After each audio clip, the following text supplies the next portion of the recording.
risky. Jed doing the right thing. Less than 20 seconds to go now.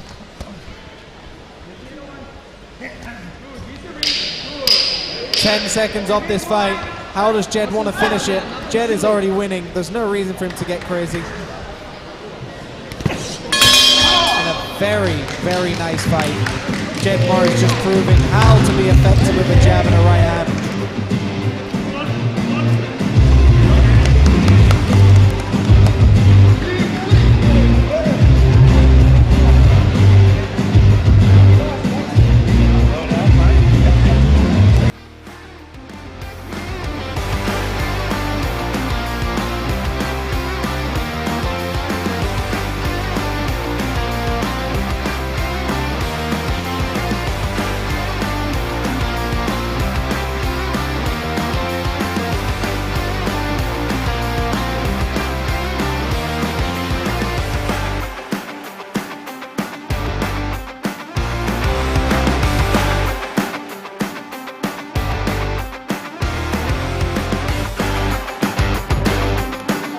After 4 rounds of super middleweight action, we go to the judges' scorecards for a decision. This, judge number 1, 40-36, judge number 2, 40-36, judge number 3, 40-36 for unanimous decision. Out of the red corner, Jed Gunson Morris!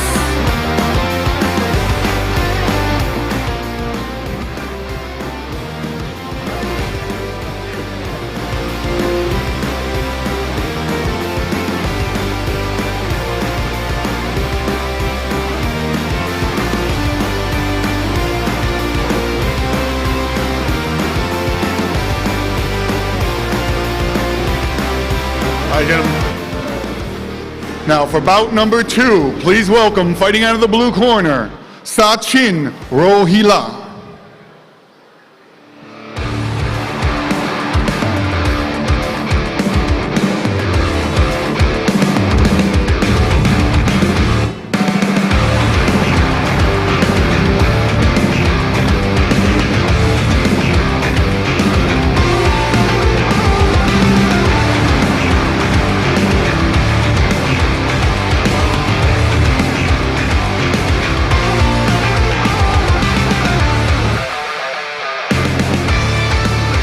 And his opponent, fighting out of the red corner, please welcome Florent Dervis.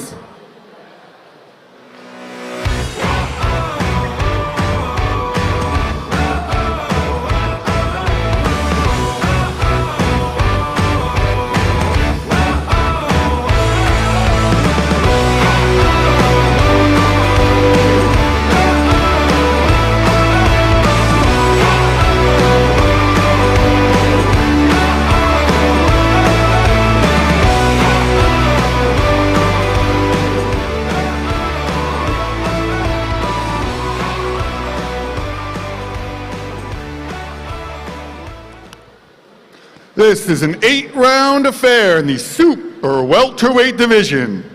Fighting out of the blue corner with a professional record of 7 wins, no losses, and no draws, hailing from India, this is Sachin Rohila.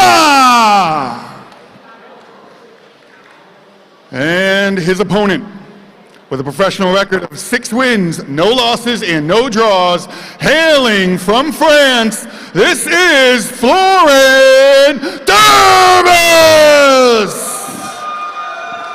Judges ringside, Warat Dinkau, Peapot Cisane, and Carlos Costa. Third man in the ring, referee Chris Sanyadet.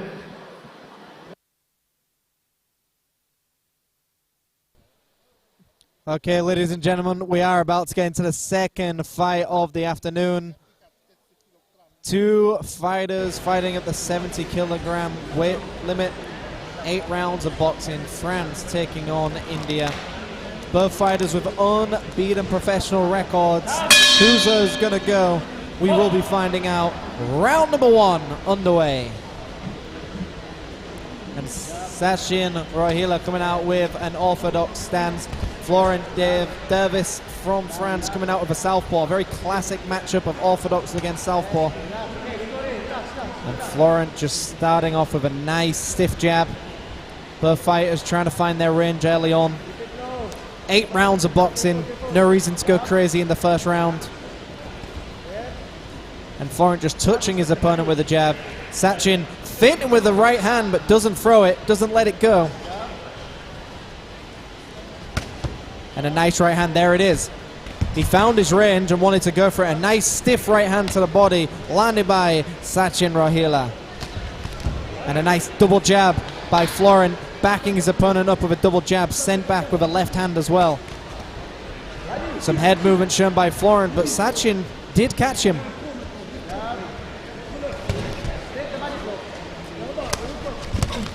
And some nice action pressing the opponent forward. Florent trying to keep Sachin on the back foot, but it looks like Sachin is coming forward with a few blitz of a punch.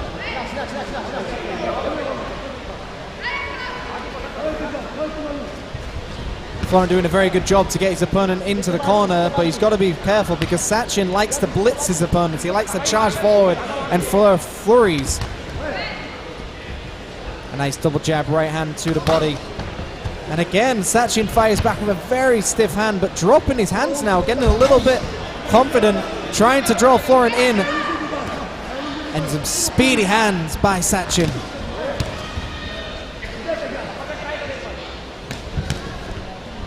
Sachin has got a knockout on his record as well, so he has got power in his hands as well as speed. The fight is in the center of the ring. And again, Sachin coming forward with the double jab right hand. Florent doing a lot of feints, trying to get some openings, but Sachin just isn't reacting to any of Florent's feints and just firing off combinations of his own. And a nice right hand down the middle lands very nice onto Florent's chin. A very typical punch that will land very well against a southpaw is that right hand down the middle. Sachin tries to fire it again, just hits the guard off Florent Davis. And Florent again using the jabs and then backs his opponent up with a nice left hand, but both fighters now in the center of the ring. A nice flurry with a body shot and a head shot. 10 seconds to go of round number 1.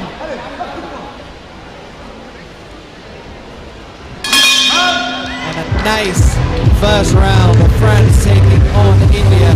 Both fighters landing almost evenly in the punch range, but it started off with Florent very, very calmly backing his opponent up with a jab, and then I think it was Sachin that eventually turned up the pace and landed some flurries onto his opponent. So I actually give that round to Sachin, but I'm curious to how everyone else scores that at home, because Florent landed the cleaner punches, but Sachin just landed some nice flurries as well. Very often you'll see this with southpaw against orthodox, is the backhand is the one that lands the most powerful, because you need to fight for the lead leg of your opponent. We're going to go see it right now. And there was that double flick jab backed up with a right hand by Sachin. And this is what we saw throughout that round. It was Sachin constantly putting the aggression on, and Florent looked busier, but Sachin was actually throwing the better punches, I believe. Round number 2 underway. We have Florent Davis in the red corner representing France, Sachin Rohila representing India in the blue corner. And very similar to the first round, Sachin just firing very fast shots, but Florent knocks Sachin off guard with a nice lead hook. And Sachin comes forward, firing big looping hooks to the chin of Florent. And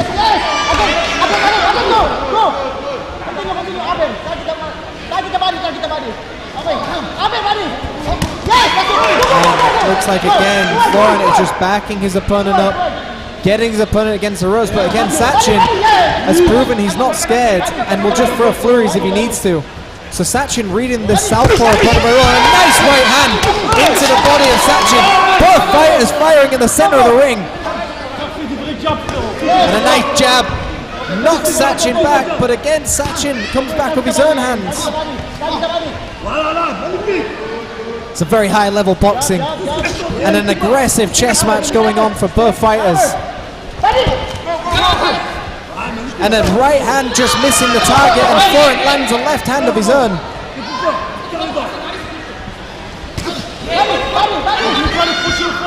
Sachin pushing his opponent back with a jab. But both fighters have now hit each other with everything they've got in terms of power. This is only the second round. We've got 8 rounds in total, but both fighters firing off very powerful shots early on. And a nice right hand off the line, just slightly throws that right hand and dips his head to the left. But again, Florent has not stopped moving forward and constantly being in front of Sachin.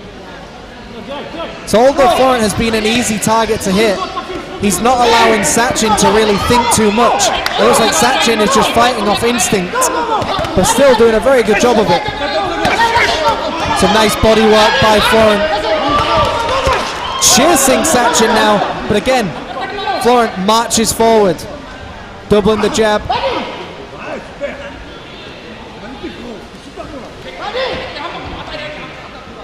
Both fighters calm down just a little bit. Sachin sending out a big right hook to the head of Florent.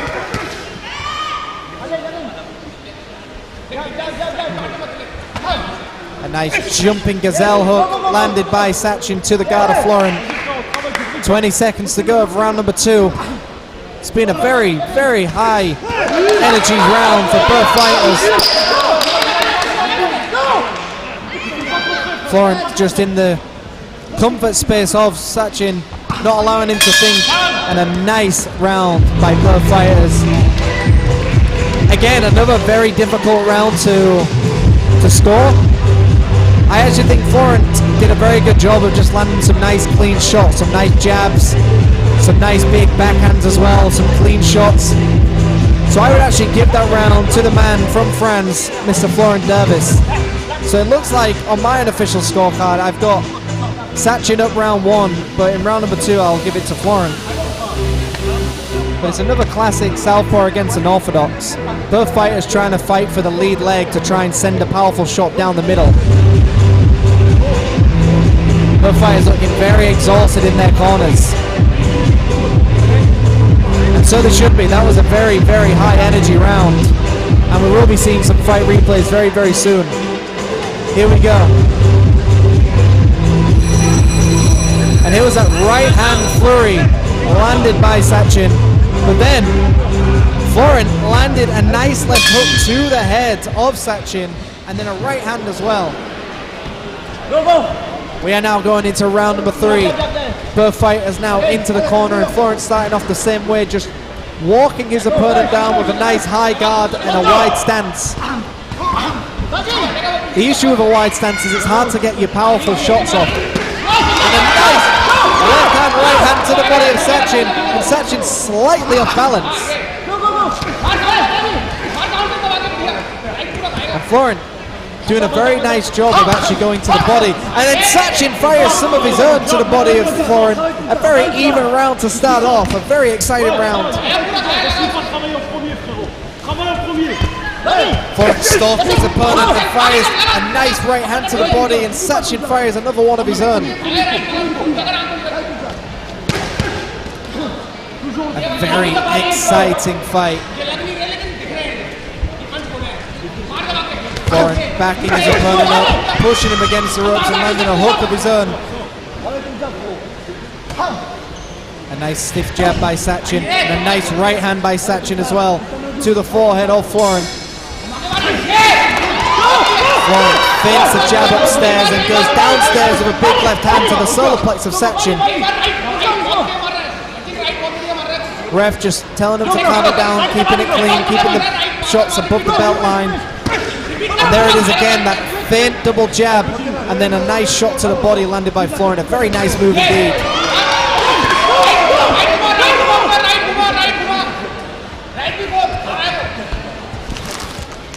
And it looks like Florent is staying busy, backing Sachin again against the ropes into the corner, which looks very good on the judges' scorecards.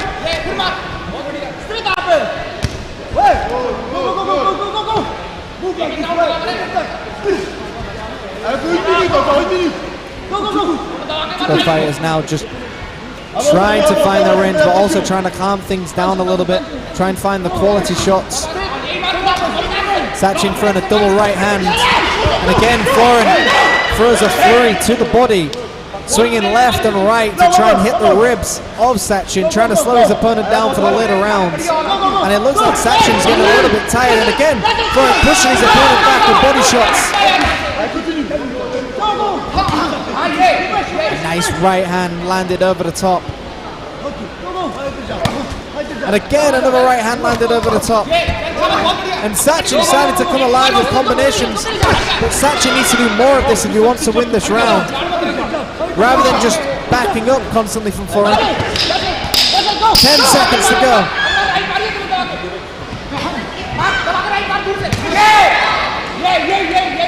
A nice right hand to finish off that round. Again, another very exciting round, but I think Florin doing a very good job of throwing very quality shots and staying very, very active, especially when they're on the inside. Florin is not giving Sachin a chance to think or breathe. Sachin does a good job when he gets his hands going, but I don't think he's doing enough of it. So I think Florin again takes that round just by the quality punches. If Sachin was a little bit more active, he would do a very good job and back Florin up.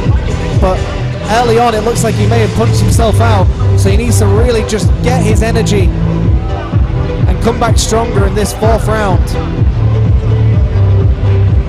And here's some of the fight action replays where we saw Florin backing his opponent up and then setting up body shots. And again, there was that flurry to the body landed by Florin. And when Sachin fires, Sachin lands and hits hard, but Sachin needs to do more of that. All right, round number 4 about to go underway. France taking on India and putting his opponent against the ropes. And spit goes flying into the crowd. Florin doing a very good job of just keeping his opponent on the back foot, and Sachin throwing a nice haymaker that just lands. And again a nice flurry landed by Sachin. When Sachin throws, Sachin does well.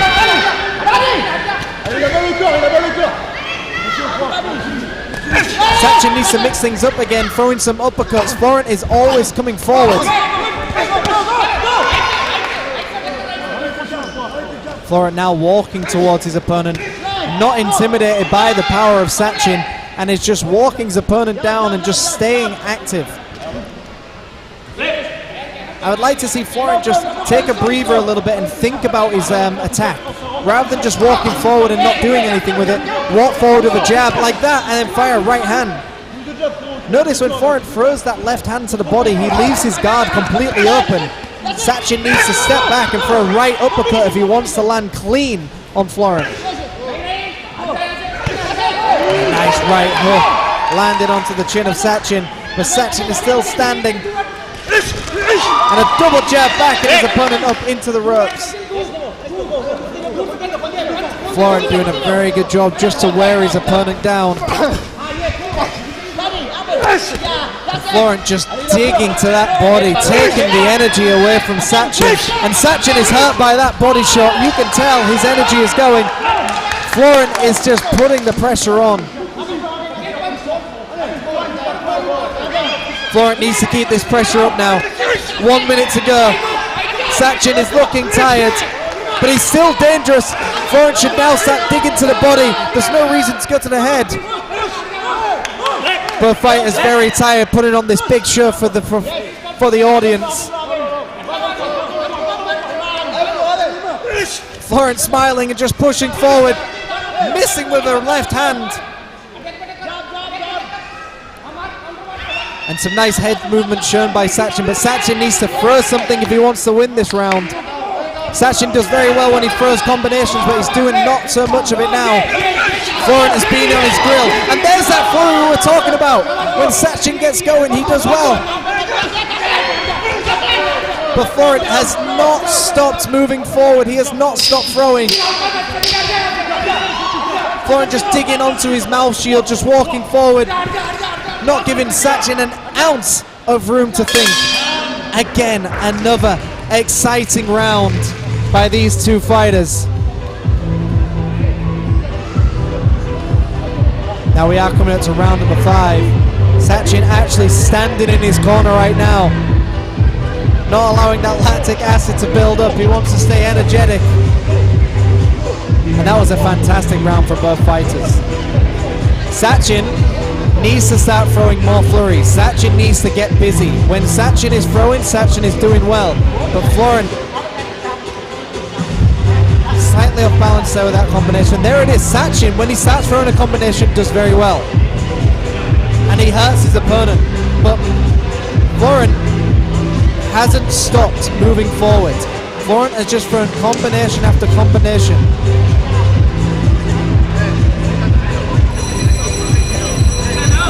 It was a very tough round to score. It depends what you're scoring.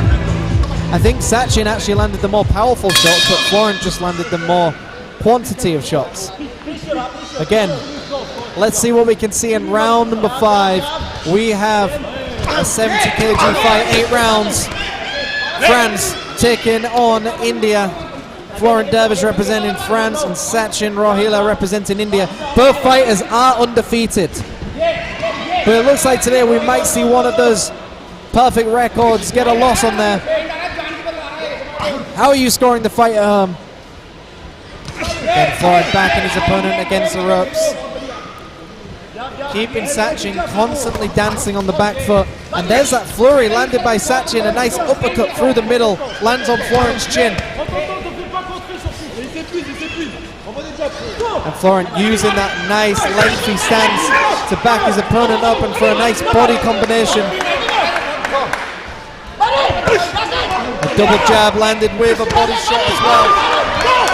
And Florent giving it everything he's got to hit with a body shot. Florent doing a very good job to try and wear Sachin down. And all credit to Sachin, because Sachin has taken some big body shots and is still standing. But it is going to be a wear and tear for him. And a nice uppercut landed by Florent. Stalking his opponent against the ropes. And Sachin does a good job to roll out and get to the center of the ring. But is he safe from the center of the ring? I'm not sure, because Florent is non-stop firing. He is relentless. The fighters leaning on each other in the corner. Ref luckily breaks them up. And Florent just landing some deep body shots under the rib cage of Sachin, taking his energy away, taking his gas tank away. But Sachin's still very dangerous. Even though Sachin looks very tired, Sachin is still dangerous with that left-hand, right-hand combination. Less than a minute to go of round number 5. And again, a nice right hand landed to the body. And Sachin comes back with a fire of his own. But it's not enough to keep Florent away, because Florent is still firing shot after shot.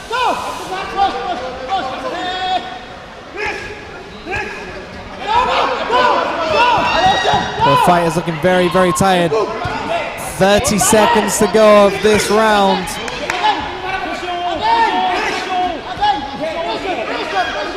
The fighter's looking a little bit fatigued now, a little bit tired. Florent needs to just regroup himself. He's been doing very well. But it looks like he's now getting hit by Sachin. 10 seconds to go. Both fighters are digging deep, but Florent leaving his guard open when he throws that body shot. He needs to be very careful that Sachin doesn't read it. Very nice round.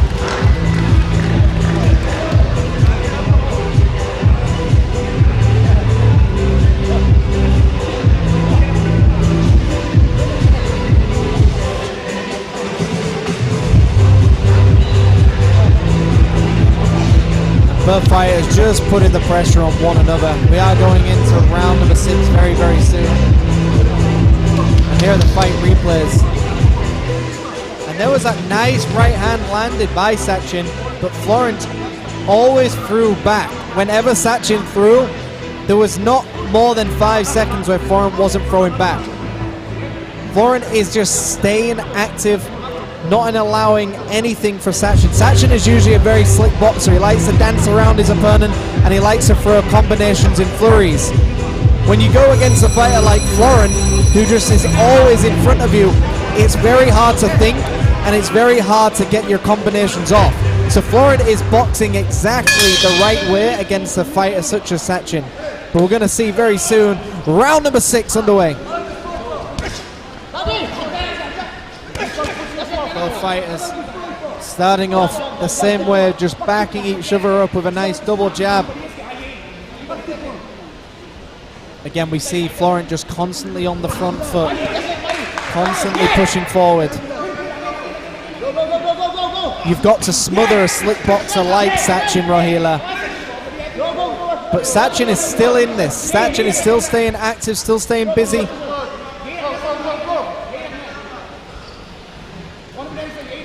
Florent just keeping his opponent in the corner with nice footwork. Keeping his opponent where he wants him, making Sachin fight his fight. Sachin needs to start throwing some double jabs with a rear uppercut. He needs to throw uppercuts when Florent comes in.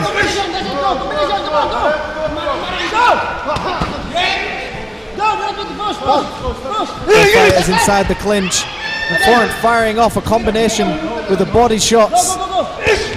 And a nice stabbing left hand landed by Florent. And backing his opponent up against the ropes. But again, you back Sachin up, Sachin will fire a powerful shot of his own as well. Both fighters look very tired, leaning on one another, but both fighters still have a lot of power in their hands, even when they're this tired. And Florent just using his shoulder to keep Sachin where he wants him to fire off big, powerful body shots. And Sachin trying to grab on for dear life, trying to catch a breath, but Florent keep moving his arms out. A nice combination, a left hook with a right hand. But as we've seen, Florent is not deterred by any of Sachin's power, because Florent has not taken a back foot once. Less than a minute to go of round number 6. And there it is again, Sachin landing combinations, and he does very well every time, but it's too far between. It's just not enough to win the fight unless you've got such power in your hands to knock your opponent down. And a nice right hand, but Florent rolls with the shot, taking the sting away from the punch. A nice right hand landed, slapping onto the guard of Florent. Not long to go now in this round.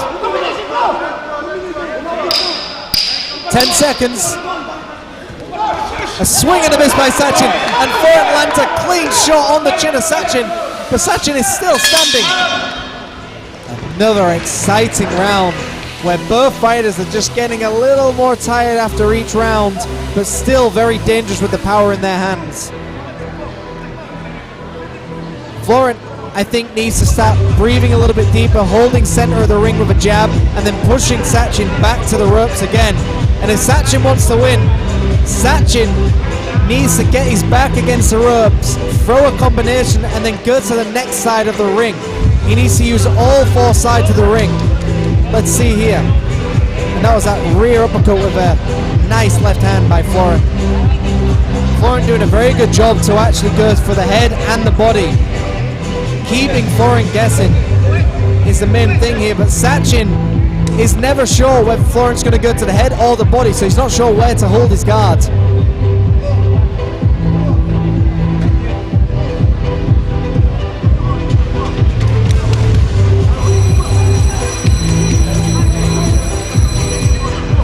We're about to see round number 7.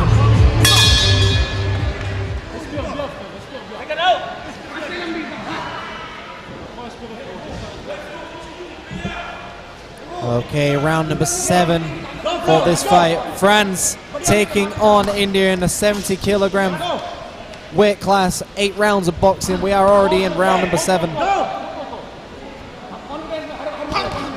And a nice stiff 1-2 landed by Sachin Rohila.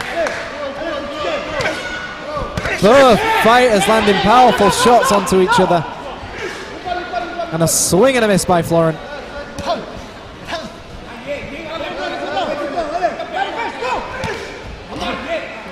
And it looks like Florent is just taking things a little bit calmer in comparison to the last round.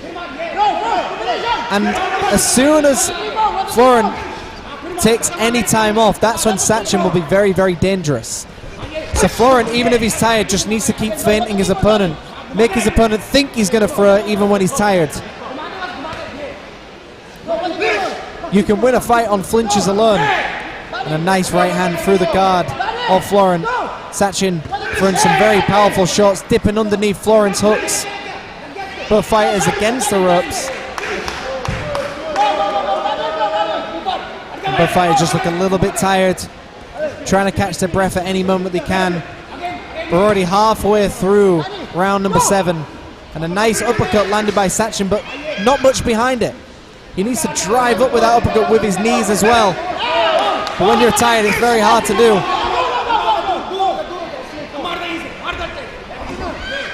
I'm very impressed to see the conditioning of both of these men.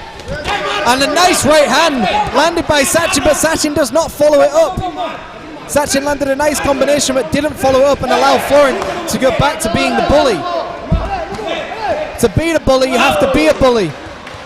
And the mouth guard goes flying. A very nice combination that knocks the mouth guard out.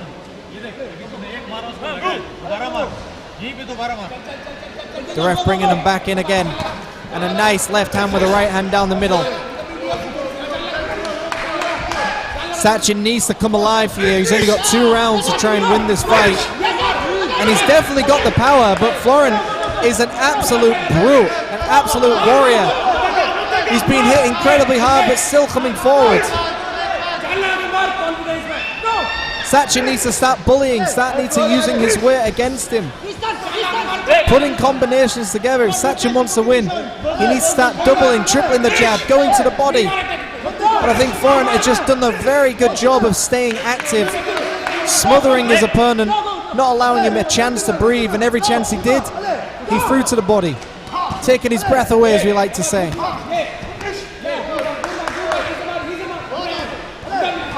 And a nice combination again by Sachin, but Florent always firing another one of his own. Florent is never too far behind, and he stumbles Sachin slightly in the last 10 seconds.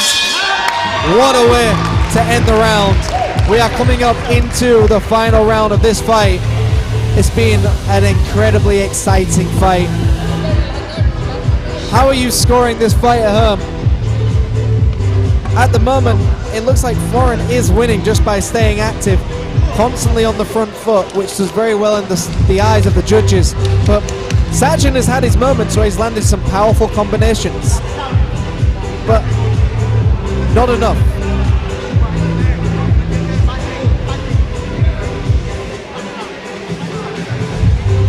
Some fight action replays, and there was that 1-2 that stumbled a little bit of Florent. But then, like I said, Florent is always throwing combinations. And there's a rear uppercut, just missing with a left hook, sending that mouth guard out. And a nice stiff left hand landed by Florent as well. We are going into the final round. This really is a case of who wants it more, who wants to dig down deep, who's putting the extra miles in the gym, who's done the extra rounds. Although I think Florent is up on the scorecard, Sachin is still very much dangerous and has a chance of winning. And again, the mouthpiece comes flying out. Often a sign of fatigue is when the mouth guard comes out, because you're opening your mouth wider to take in more oxygen, which means you're not biting down on your gum shield. Both fighters are very, very tired, which is now what Sachin needs to do. Sachin needs to just go for it. Don't take a back foot, just go for it. Give it all you've got. And when he throws, he lands. And Florent now landing a combination of his own. The crowd are going wild, firing shots. Both fighters just now clinching. Both fighters need to dig deep and just give it all they've got. I think Florin is winning this fight, so Florin doesn't need to do this, but what a warrior he is. Sachin doing a very good job now, just trying to like bully his opponent, but is it enough? That's a body shot.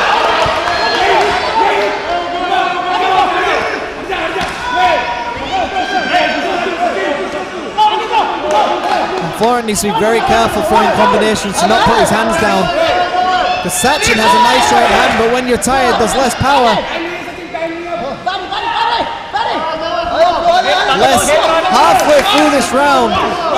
1 minute 20 to go the rest of this fight. And Florin just sending hooks after hooks into the body of Sachin. And a nice shot upstairs as well by Florin.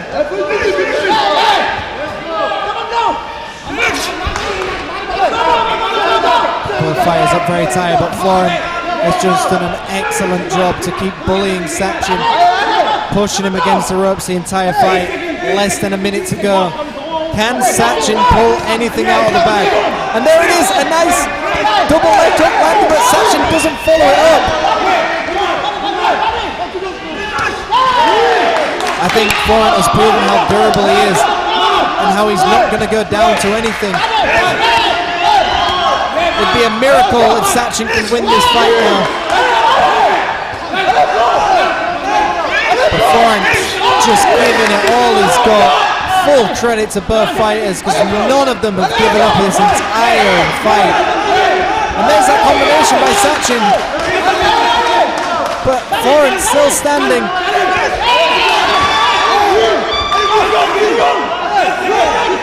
And he keeps looking to his corner, but Sachin should know what to do. Less than 10 seconds to go. Is Sachin going to go down? He looks wobbly. Bambi on ice.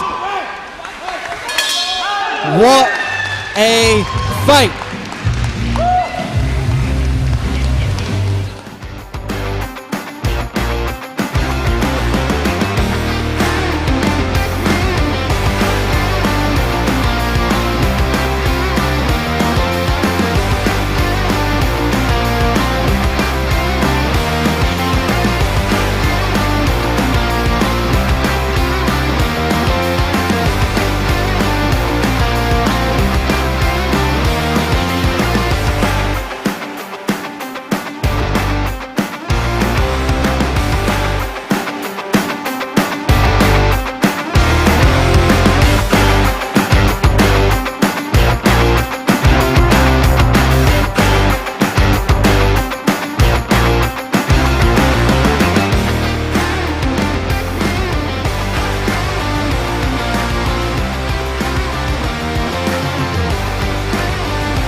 And after an absolute 8-round war, we go to the judges' scorecards for a decision. This is a unanimous victory for your winner and still undefeated in the red corner, Florin Durbus!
To the hundreds in attendance and millions watching worldwide, we are now live on MVTV channel, broadcasting from the world-famous Space Plus in the belly of the beast, Bangkok, Thailand.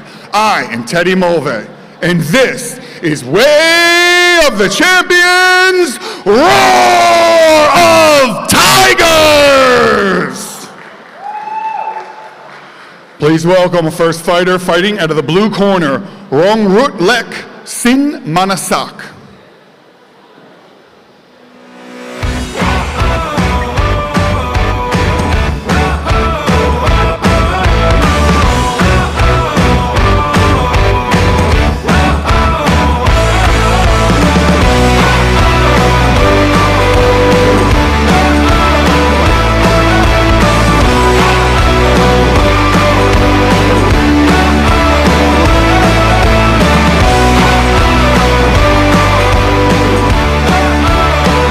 His opponent out of the red corner, Shahir Afridi.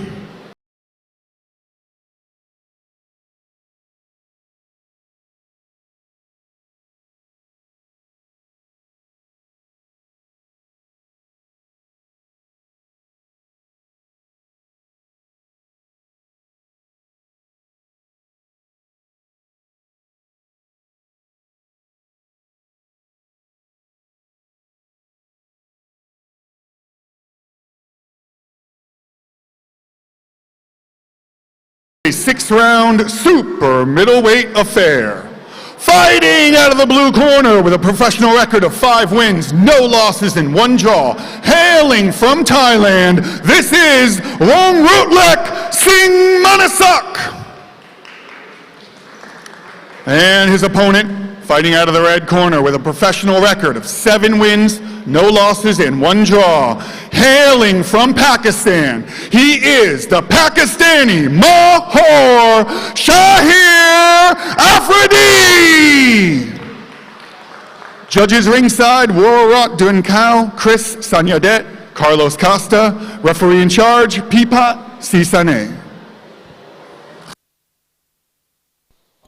Okay, taking on Thailand, we have Shahir Afridi from Pakistan, and of course representing Thailand, Mr.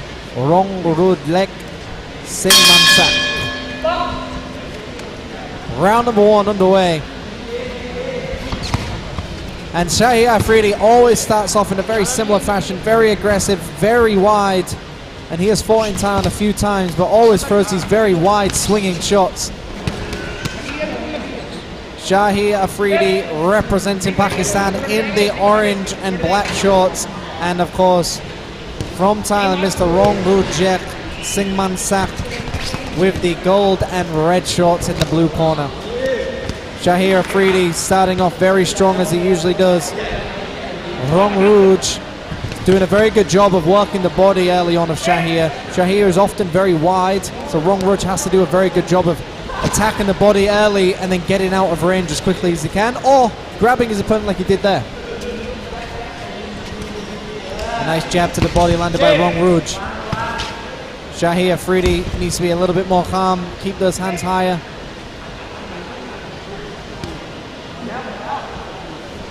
And Shahir Afridi takes a body shot and then puts the forearm across Rongrut.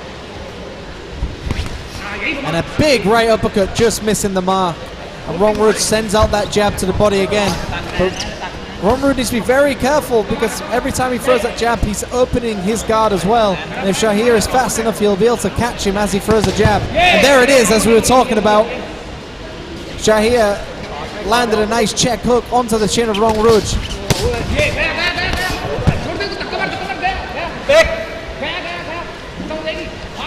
Rongrut's leg needs to be a little bit tighter with his guards. There's no reason to run after his opponent. Shahir's got a lot of power in his hands, and Shahir Afridi is just waiting for an opening to fire a big left-right hook combination. Rongrut needs to just cover up, grab his opponent if he needs to, and Shahir Afridi starting to come alive. But Shahir Afridi needs to get behind a jab. Shahir Afridi misses with a big uppercut. and a nice hand, but Rong Rujek turning his back, and the ref giving him a standing 8 count. As soon as you turn your back on your opponent, you're giving up your offense. Shahir Frida doesn't need to go for a highlight real uppercut. He needs to go for a double jab or a right hand. Shahir Afridi could end this fight if he starts throwing the jab and then setting up a big right hand. Nice left uppercut landed. 10 seconds to go of round number 1. It's been a very wild round so far. A nice right hand landed and a body shot as well. Round number 1 already over. And what a wild round we have seen for this 6-round battle ahead. 73 kg for both opponents. But the man from Pakistan, I think, won that round just by landing more powerful combination, and he also got his opponent to do a standing count. So definitely a 10-8 round. Rong Rujek needs to be a lot smarter with his defense, not turning his back, and actually firing some jabs, but from a tight guard. Let's get some action replays. And here's that moment we were talking about. Shahir Afridi wants to throw that big right uppercut, which has landed a few times, but not cleanly. Both fighters firing some very sloppy shots. And I think both fighters need to get behind the jab. And this is that flurry right at the end of the round. But both fighters need to get behind a jab, keep a tighter guard, and try and find an opening. We're getting into round number 2. Shahir Afridi from Pakistan taking on Rong Rulek Singmansak from Thailand. Shahir Afridi wearing the orange trunks and Rong Rulek wearing the red and gold trunks. Rong Rulek needs to be very careful. He needs to tighten his guard up when he throws that jab to the body. Shahir coming back with an onslaught, throwing his opponent through the ropes nearly. And as we've said before, if somebody's doing something a little bit unorthodox, get behind a basic 1-2. A jab, right hand. A big swing and a miss by Rong Rulek. Rong Rulek just holding on to the waist of Shahir Afridi.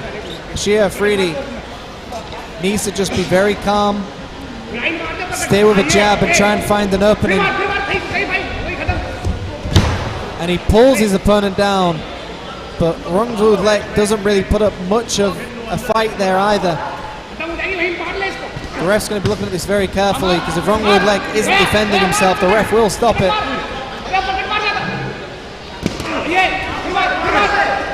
Shahir Afridi dipping up and down, firing body shot, uppercut, but then Rong Rulek comes back with his own punches. Both fighters firing back at one another, not giving either fighter an easy time. But Shahir Afridi looks like the calmer fighter in this fight. He looks more in control. And a nice uppercut landed. Target practice for Shahir Afridi. Rong Rulek needs to either get away from the ropes or grab his opponent. Rong Rulek's looking very tired, stumbling backwards. But Shahir firing uppercuts into the sky, missing his opponent. All Shahir has to do is throw a double jab with a right hand or a double jab with a rear uppercut. There's no reason for Shahir to get crazy.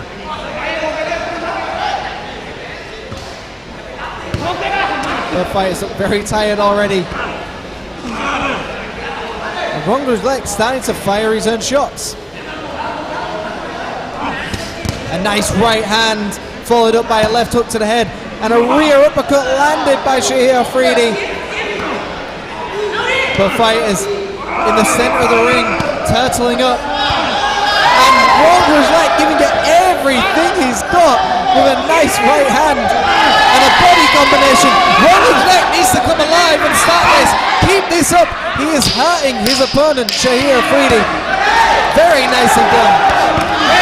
You need to bully the bully. And that's what Rong Rulek is doing a good job of. Round number 2 over. very interesting round. However, Rung Roulette came alive towards the end of that round, where he may have actually won the round towards the end. Shahir Afridi needs to just box a little bit smarter, because he's starting to gas himself out by trying to land some very big shots for no reason. He just needs to get behind a very calm jab, a nice stiff jab, and then set up a powerful shot. But it looks like he's gassing himself out early on, and there's no reason to. Rung Ludek is not doing very much to get out of the way of punches, so there's no reason to be too fancy. Some replays here. And this is what we were talking about. Shahir Afridi throws some nice flurries, but they're not landing very clean. And there was that nice right uppercut and a right hook to the body. But again, it's not enough to keep his opponent away or down.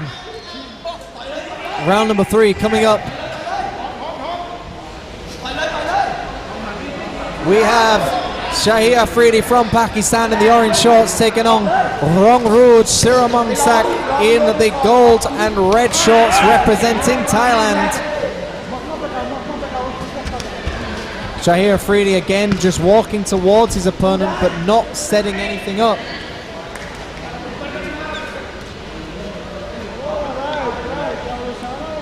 Rongruj just staying calm, firing out a jab. And a little bit of a fin, a little bit of playful work, throwing out a right hand, trying to mesmerize his opponent. We call that the Cobra shot. You distract him with something else and then throw him a big shot in.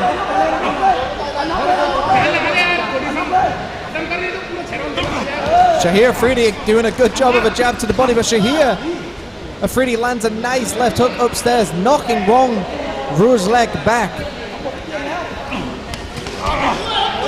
Rouge's leg needs to put his chin down and go to the body a little bit more. Both fighters giving it all they've got.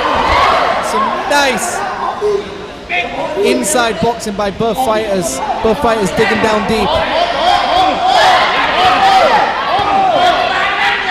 Firing hooks, and a nice uppercut landed again.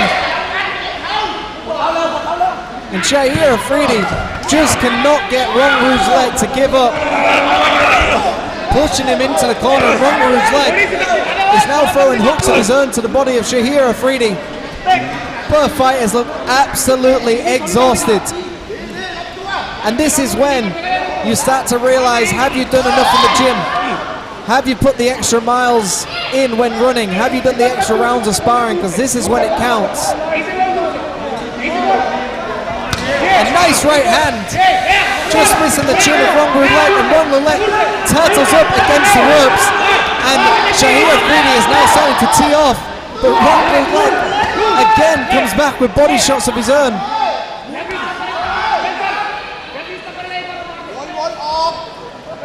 Rung Roulette just now leaning on his opponent. A nice right hand to the body landed by Shahir Afridi.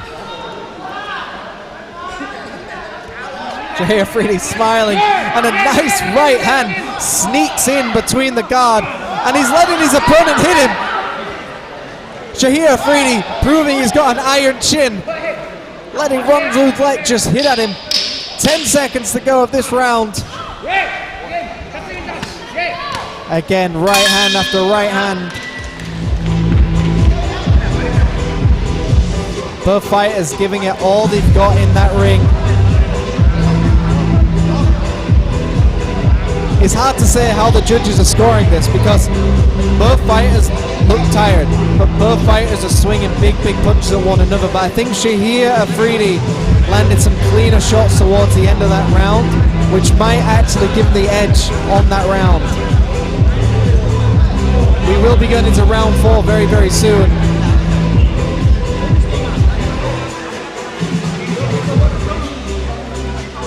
Thank you for everyone watching at home. Here are some highlights that we're about to get into. And there was a big swing and a miss by Shahir Afridi.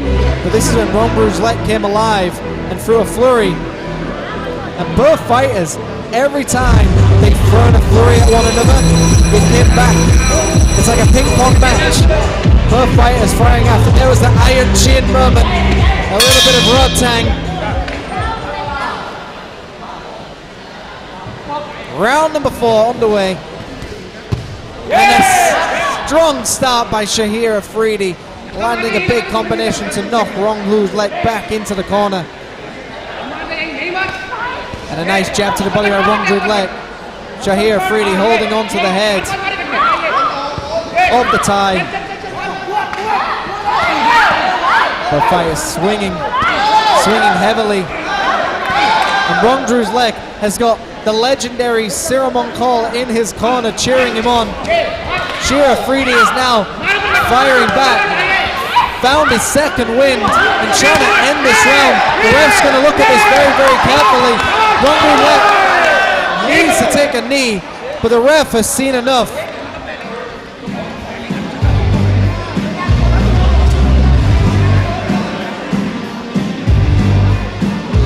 And the ref has stopped this fight.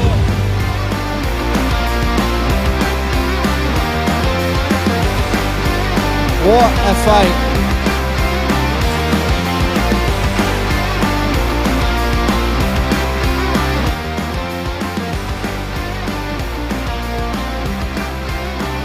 That was that flurry. That was the flurry that ended the fight. Ronghu's like should have taken a knee and he would have been okay to see another round. But Shahir Afridi.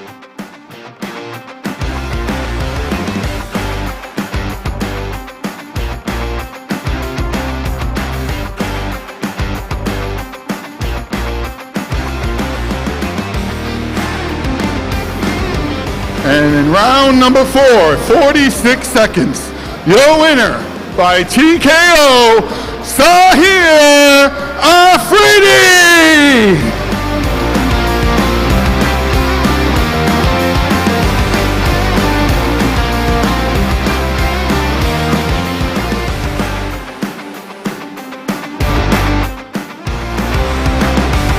Now, please welcome, fighting out of the blue corner, Kim Aktub.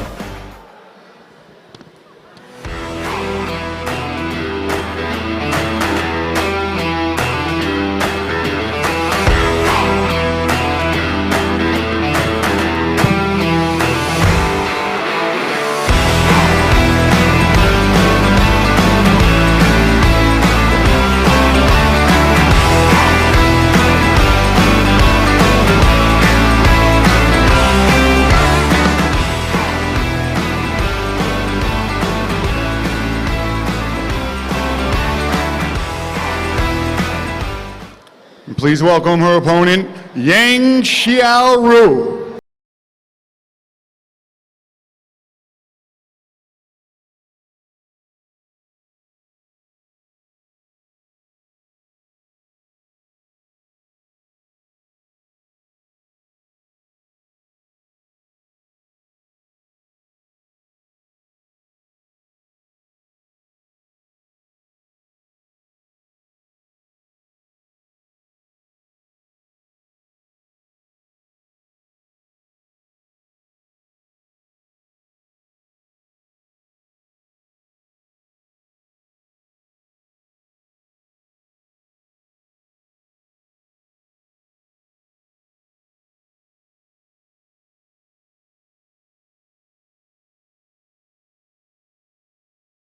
Wangcha, Supanath Chanram, Baris Irgodin, and matchmaker Bricko Satig.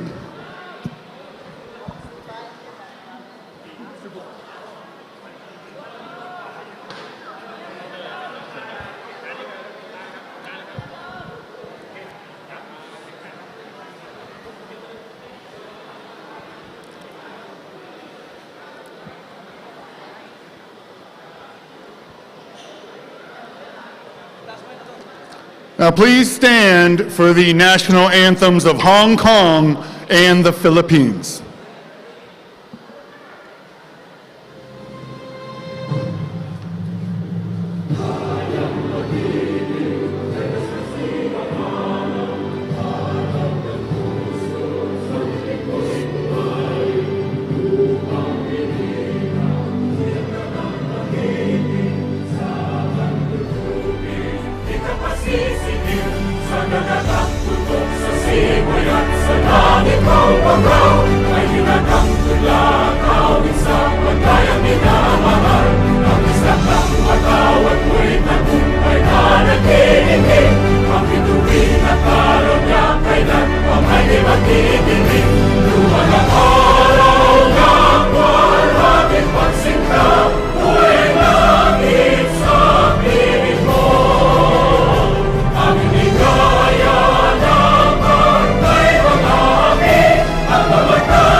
This bout is an 8-round affair for the World Boxing Council Asia Female Super Flyweight Championship. Excuse me, 10-round affair. Thank you, sir. This will be a 10-round affair. Fighting out of the blue corner, the challenger, with a professional record of 8 wins, 11 losses, and 1 draw, hailing from the Philippines, this is Kim Aktub.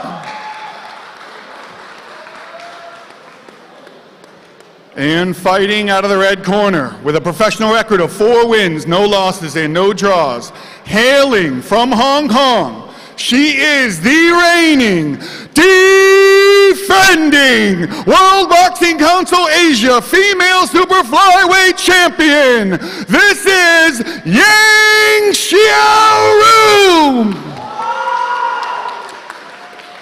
Supervisor for this bout, Suraport Pongvinawich. Judges ringside, Chatakorn Durapan, Joseph Gwilt, and Tawut Plum Samran. Referee in charge of the action, Tanawat Wong Sasan.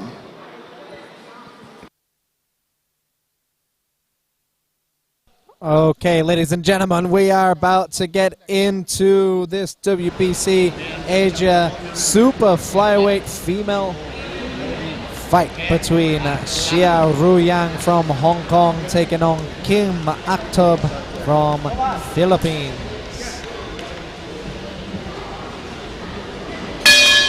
Round number 1 underway. Kim Aktub wearing the Filipino shorts, the blue and red, taking on Xia Ruyang in the black shorts. Xia Ruyang, representing Hong Kong, is the defending champion. And Kim Aktub starts off with a nice big overhand right. Xia Ruyang just staying very calm, keeping a very high guard, stalking her opponent, trying to find some openings. Hasn't thrown very much yet. Kim Aktub fires a nice right hand to the body, and Xia Ruyang just sends a nice combination and a nice counterpunch to Kim Aktub's head. And again, Kim Aktub starting off with these big looping haymakers, big right hands over the top. Xia Ruyang looks very calm, just walking forward with a nice jab, looking for the counter punches, and there it is again. Xia Ruyang finds a left hook counter punch. Kim Aktub giving everything she's got in all of these punches and exchanges, but Xia Ruyang is still smiling at her, just walking towards and smiling. If you've given everything you've got and your opponent is still smiling at you, it's very, very intimidating. A very nice round by both fighters so far. A nice combination landed. 10 seconds to go of this round. And a nice combination and landed right at the end of that round. A very nice round by both fighters. And quite an even round as well, because Xia Ruyang came alive towards the end of that round, but Kim Aktub landed some very, very powerful shots very, very early on. Now often in boxing, it's how you start the round and how you end the round and what the judges see. But in that situation, it was Kim Aktub who started the round very strong, but towards the end of the round, it was Xia Ruyang that actually ended it well. Kim Aktub was landing some very nice, powerful shots very early on, but Xia Ruyang just bided her time, stayed very patient, and we're going to see some action replays. And this is what we saw early on. Kim Aktub just firing these huge haymakers to the body and the head, which were just sneaking through the guard of Xia Ruyang. So again, it's a very interesting one on how you would score something like that, because Kim Aktub landed the more powerful shots. Round number 2 of the WBC Asia female super flyweight fight. Xia Ruyang representing Hong Kong, taking on King Aktub representing the Philippines. And Xia Ruyang firing some very powerful flurries, but just tapping the guard of King Aktub. Kim Aktub doing a very good job of just blocking these shots. And every time Xia Ruyang throws, she throws with all her might, all her power. And a nice cheeky counter landed by Kim Aktub in between the flurry of Xia Ruyang. Jab landed by Kim Aktub. Kim Aktub looking a little bit more tired now, still throwing those big looping right hands. And Xia Ruyang constantly keeping the pressure on, staying in the comfort space of Kim Aktub. However, Xia Ruyang hasn't really found many openings in between Kim Aktub's guard. Kim has actually held a very tight guard, and Xia Ruyang is still trying to find her target. Xia Ruyang really needs to mix things up here as well. Instead of just going to the head, go to the body a little bit more as well, because Kim Aktub is just holding a high guard every time.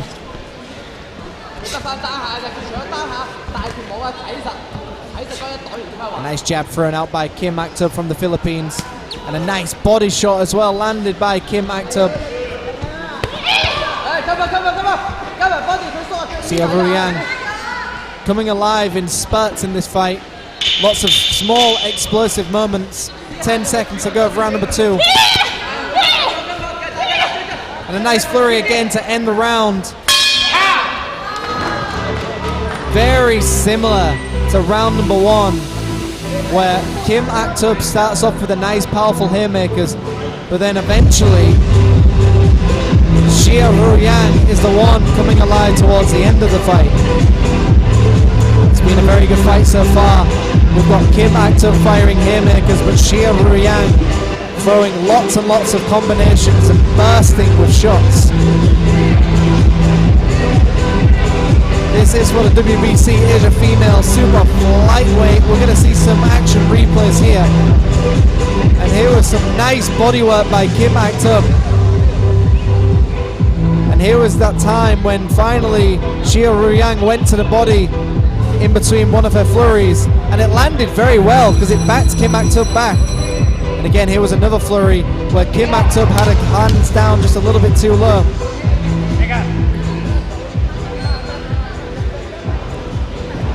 We're about to get into round number 3. Round 3 underway. Kim Aktub starting off with a nice double jab, and Xia Ruyang constantly staying in the pocket against Kim Aktub, and a nice right hand over the top. Get up.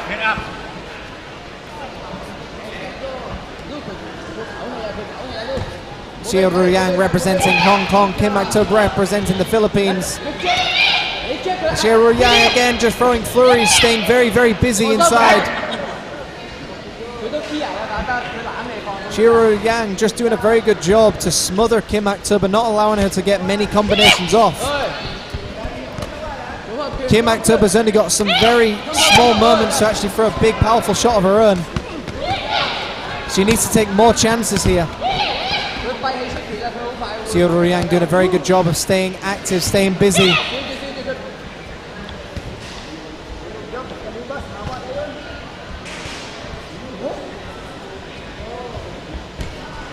Xia Ruyang backs her up with a nice jab, and a big swing and a miss by Kim Aktub, missing the chin of Xia Ruyang.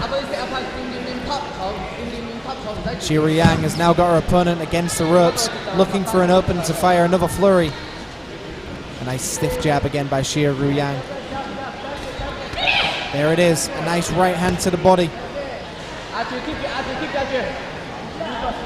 And a big overhand right landed by Kim Aktub onto the top of the head of Xia Ruyang. But Xia Ruyang does not look phased by any of this. And a nice counter punch and a combination landed. Kim Aktub sticking her tongue out, trying to pretend that these shots are not hurting. 10 seconds to go. A big overhand right.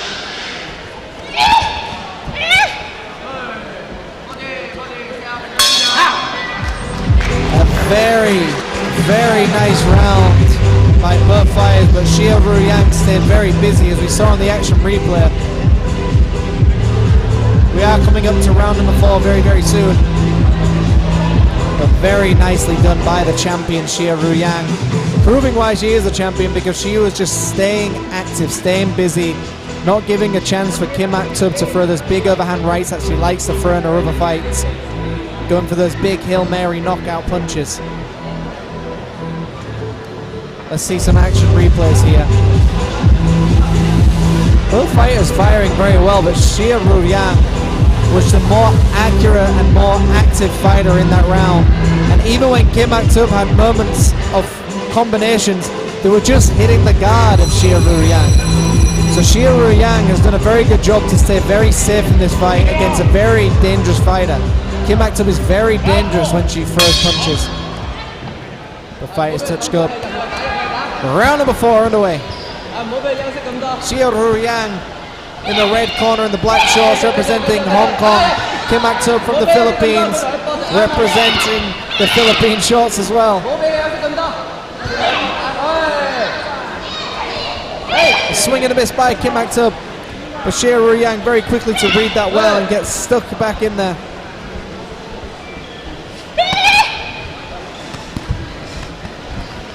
It's a nice combination funded by Xia Ruyang. Constantly breaking down the guard of Kim Aktub. Kim Aktub is still in there. Kim Aktub isn't very busy, but Kim Aktub has got a lot of danger in those punches. Very, very powerful shots. Xia Ruyang doing a good job to back her opponent up. A nice jab. Again, another good jab by Xia Ruyang, trying to find the range. A swing and a miss. Doubling up the jab, very nicely done by Kim Aktub, but she needs to do more of this and then send that right hand over the top. But Xia Ruyang not allowing her to do that. Some nice body and head work as well by Xia Ruyang. The one from Hong Kong sticking her tongue out at Kim Aktub, saying that she wants to keep going.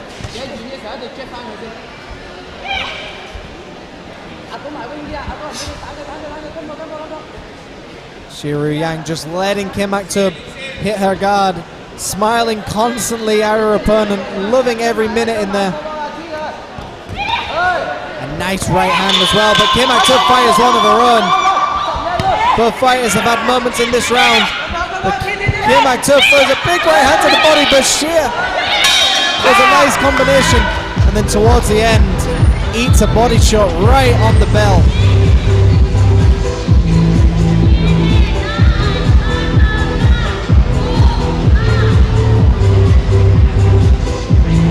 We'll be going into round number 5 very, very soon, but that was a very close round as well. Kim Aktub has moments where she's very, very dangerous, but Xia Ruyang has just done a very, very good job of nullifying Kim Aktub's power by smothering her punches, taking away the best weapon. We're going to see some highlights right here. That was a nice jab landed, and a big right hand over the top landed by Xia Ruyang. And this was the moment where Kim Aktub had a moment where she landed a shot, but countered by Xia Ruyang's right hand. Especially when someone's got a big weapon, you need to smother it. You do not run from a gun, you smother the gun. Round number 5 underway, and Xia Ruyang starts off very, very strong, taking center ring, but Kim Aktub with a triple jab, keeping the guard high of Xia Ruyang. And we've got some live scoring coming here.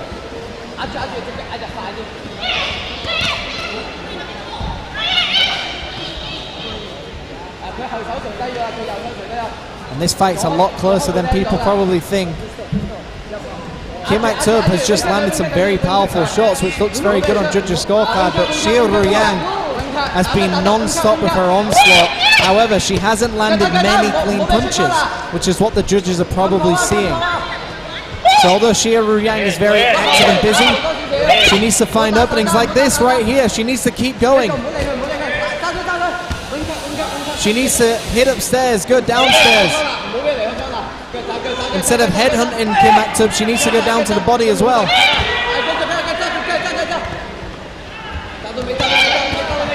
And Kim Aktub comes back with fire of her own, but Xia Ruyang keeping her opponent against the corner.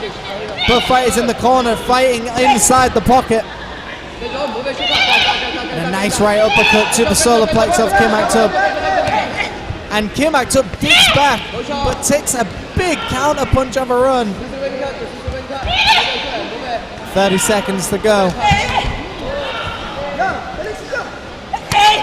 Nice body shot landed by Kim Aktub. Doubling the jab up by Xia Ruyang. And both fighters exchange jabs in the center of the ring. This is really a case of who wants it more. 10 seconds to go. Another flurry landed. A big left hand to right hand. And every time in the last 10 seconds, Xia Ruyang comes alive and always seems to connect better than she did in the entire round. And I think that's because Kim Aktub takes the last 10 seconds off. It was a very, very nice round by Kim Aktub as well. She landed some very powerful shots to the body of Xia Ruyang. But I actually want to see Xia Ruyang to start mixing things up. Instead of just going to the head all the time, as soon as your opponent brings the guard up, go to the body as well. Kim Aktub is just holding a high guard. All Xia Ruyang has to do is start sending hooks to the body and bring the guard down of Kim Aktub, and then start firing her combinations. Let's see some action replays. There was that nice jab landed by Xia Ruyang. Kim Aktub leaning on her and paid for it because Xia Ruyang fired a nice left right hand to the chin. And this is that moment where the round ended.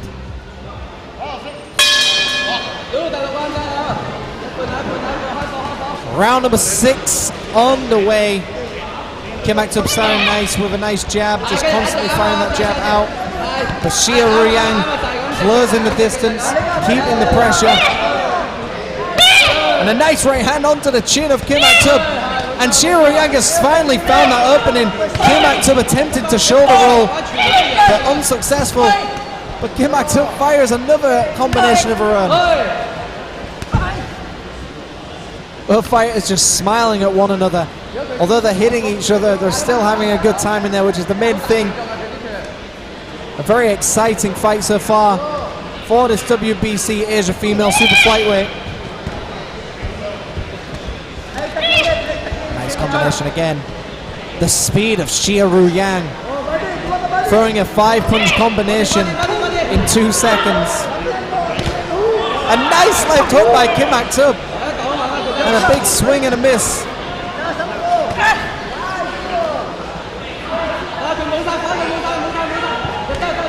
Kim Aktub putting her hands at her hips. Xia Ruyang is not taking the bait there. Kim Aktub loading up that big right hand, ready to throw a big overhand right to Xia Ruyang. And there it is again. Xia Ruyang needs to read these moments.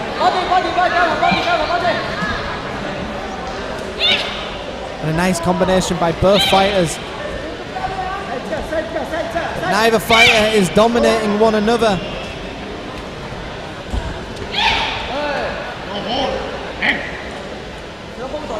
Not long to go of this round number 6. A nice stiff jab, double jab by Xia Ruyang. 10 seconds to go. And this is where Xia Ruyang usually comes alive. And here it is again. Trying to push Kim Aktub off, but Kim Aktub is so strong. Again, another strong finish by Xia Ruyang. How are you scoring this fight at home? Who have you got up on your scorecards? Kim Aktub has moments in these rounds where she fires some very powerful shots, does a very, very good job. But is it enough? I don't think so, because I think Xia Ruyang understands that this is a marathon and not a sprint. We're going to see some action replays here. This is the moment Xia Ruyang just came alive, and Kim Aktub attempted to shoulder roll, but it didn't work. Xia Ruyang kept the pressure on and went to the body. Big swing and a miss by Kim Aktub. This fight has been very exciting. Both fighters complementing one another. Kim Aktub throwing some very overhand powerful shots, while Xia Ruyang has just stayed nice and tight. It's speed against power. Round number 7 already underway.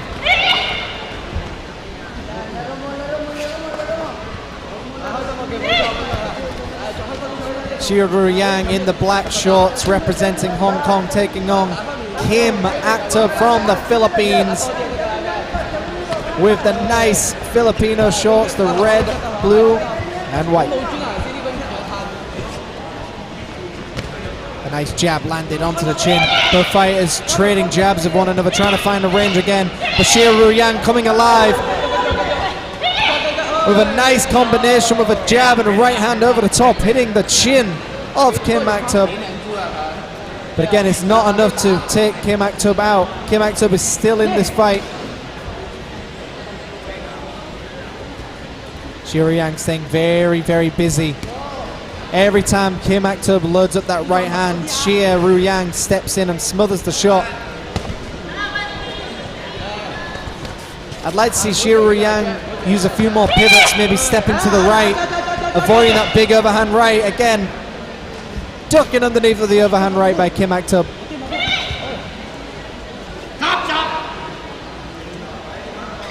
The ref bringing them together. Tell them to watch their head.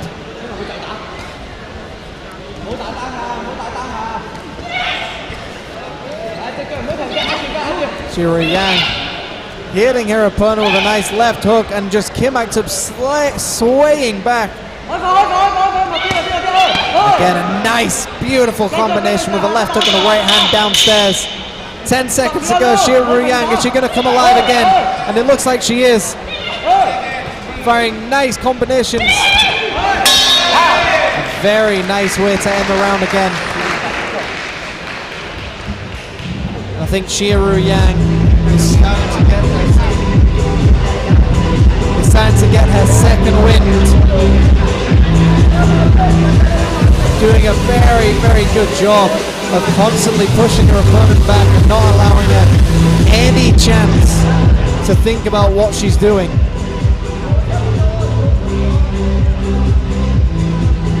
In these long distance fights, it's usually fitness that will win. And we're going to see some action replays. And this was that moment where Xia Ruyang was doing a good job of firing to the body and then firing to the head. And that was a big swing and a miss by Kim Aktub. But Xia Ruyang, I think, dominated that round very well. Some fans from the Philippines supporting Kim Aktub. A nice overhand right started by Xia Ruyang, and that was the first time we saw a big powerful shot landed by her.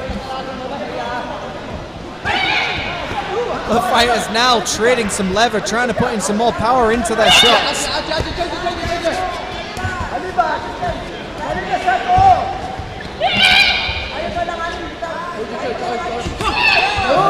Big swing and a miss, but it looks like Xia Ruyang is actually trying to stop her opponent, because she's now throwing some very, very powerful shots.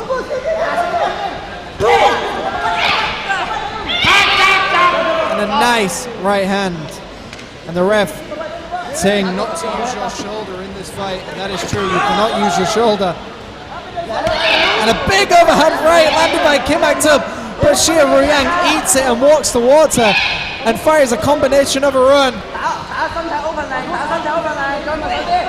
The first time I've seen Xia Ruyang actually take a back foot and think for a second, but constantly throwing flurries.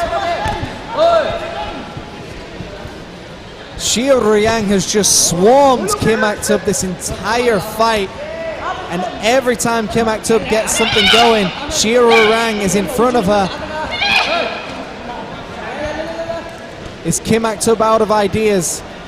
All she's got now is that big overhand right, but it looks like Xia Ruyang is smart to it and knows when it's coming, because it isn't landing clean anymore like it did in the early rounds. Xia Ruyang, a beautiful miss, and Xia Ruyang comes back with a counter punch of her own. But Xia Ruyang just doing a good job to make Kim Aktub now fight her fight. 10 seconds to go of round number 8, and some nice uppercuts through the guard. A right hand onto the temple of Kim Aktub. Kim Aktub swings massively to the body and ends the round strong. But again, Xia Ruyang doing what she does best, which is throwing flurry after flurry and not allowing her opponent to think about what to do next. Very high level boxing by both her fighters here, but Xia Ruyang proving why speed often beats power, because the speed just keeps on coming and it doesn't allow your opponent to get their powerful shots off. We will be seeing some action replays very, very soon.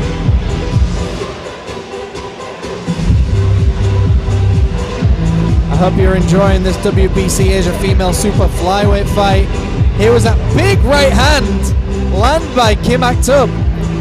One of the few moments in that round where she did a very good job, but again it was the onslaught of Xia Ruyang where she just didn't stop coming forward and throwing punch after punch, sneaking in right hands and jabs through the guards of Kim Aktub. Round number 9 underway, and Xia Ruyang meets her opponent in the center of the ring. Kim Aktub, high guard. Xia Ruyang representing Hong Kong, Kim Aktub representing the Philippines, and a nice stiff double jab landed by Xia Ruyang. Kim Aktub needs to get busier. She needs to start throwing some larger right hands. And you can see the champion Xia Ruyang is very much ahead on the scorecards.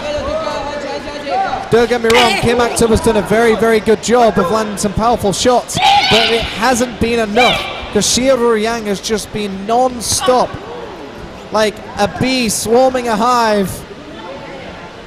Xia Ruyang just constantly staying busy, proving how well conditioned she is. Not at no point has she slowed down. She's just constantly throwing. But all credit to Kim Aktub, because Kim Aktub is still throwing big shots. Kim Aktub has not once given up in this fight, and still proving how dangerous she is with these overhand right shots, the Hail Mary shots as we like to call them.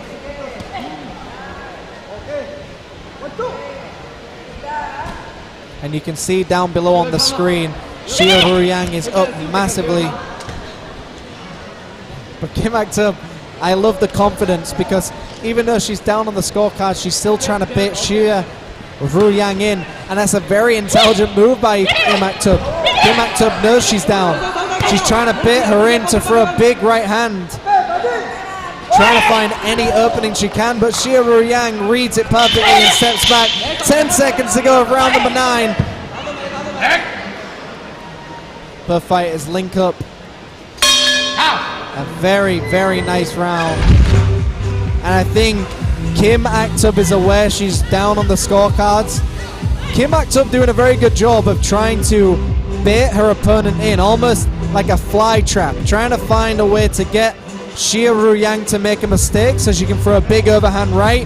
However, I just don't think it's going to be enough. I think Xia Ruyang is boxing very intelligently, and Xia Ruyang could actually take a round off now. Xia Ruyang could just relax, tie her opponent up, just keep a jab going. Doesn't really need to do very much now. She's winning outright. Let's see some action replays.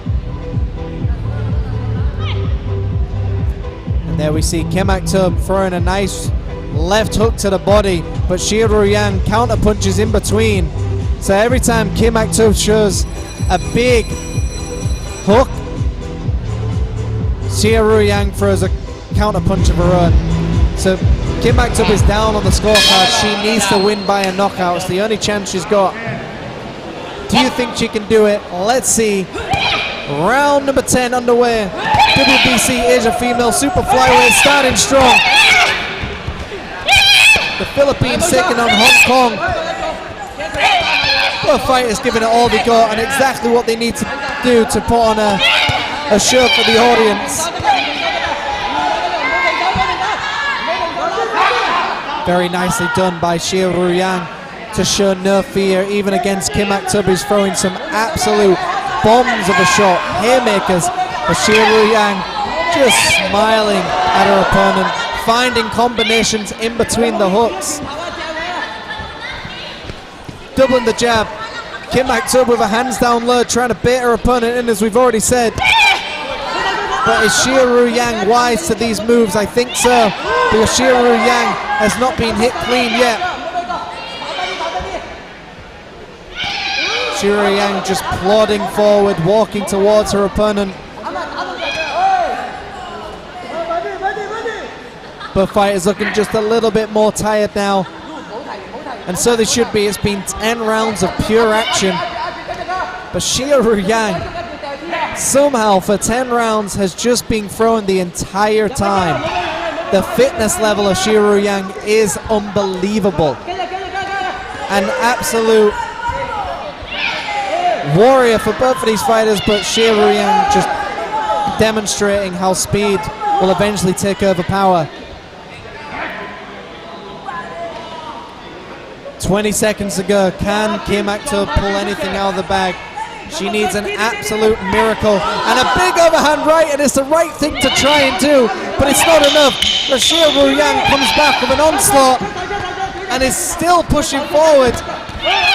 Kim Ak-tub is still dangerous, but can she do anything? And a nice fight for a WBC Asia Female Super Flyweight. What an action-packed fight. Very well done by both fighters.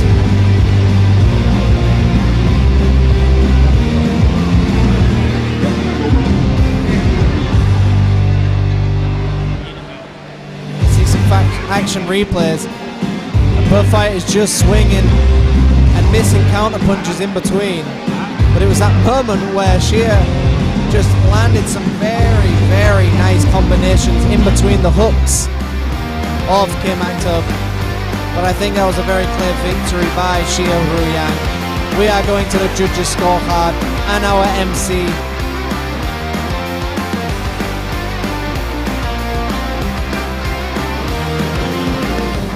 After 10 championship rounds of boxing, we go to the judges' scorecards for a decision. All 3 judges call this fight in favor. Unanimous decision, red corner.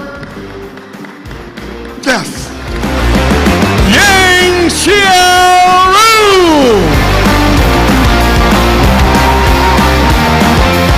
And still, World Boxing Council Asia Female Super Flyweight Champion.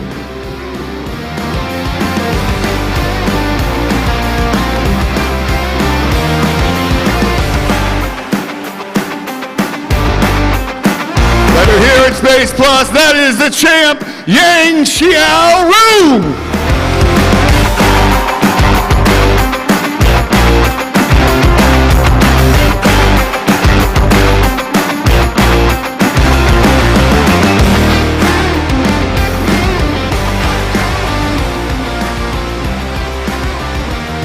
Very, very nice victory in a For our next fight, please welcome, fighting out of the blue corner, Shiva Takran.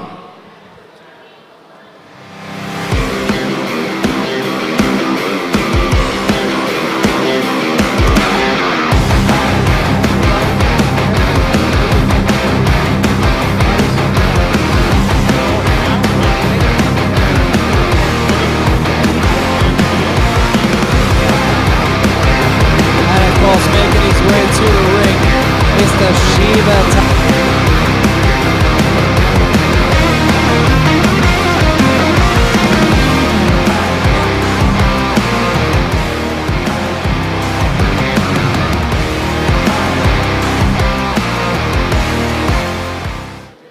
And his opponent fighting out of the red corner, Troy Coleman.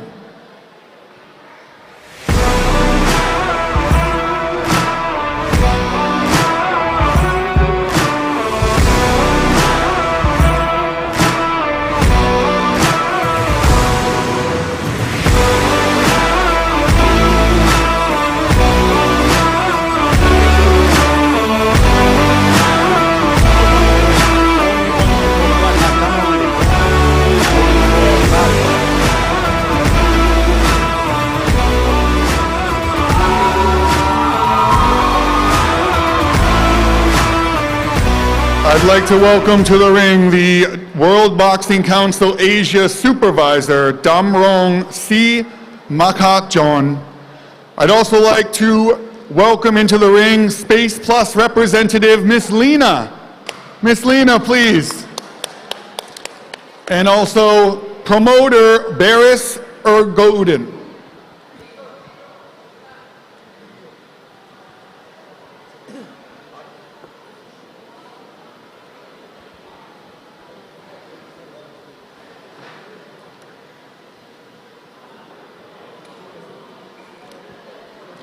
Space Plus, if you will please stand for the national anthems of India and the United Kingdom.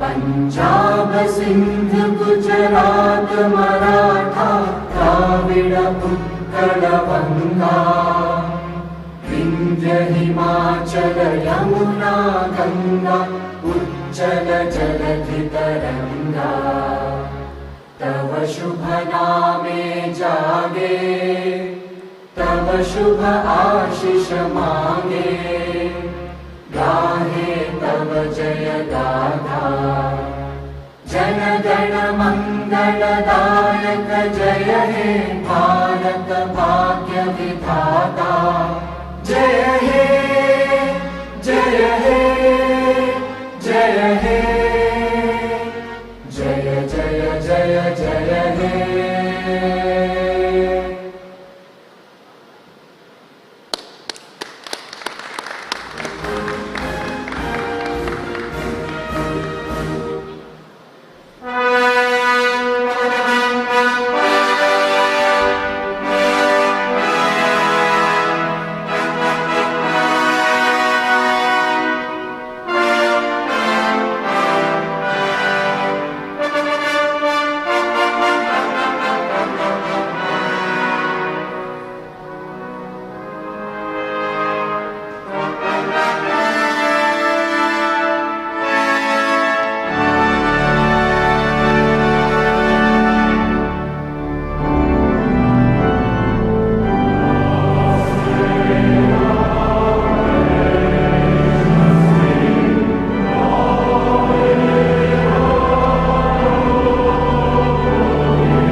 This is a 10-round boxing affair for two championship belts.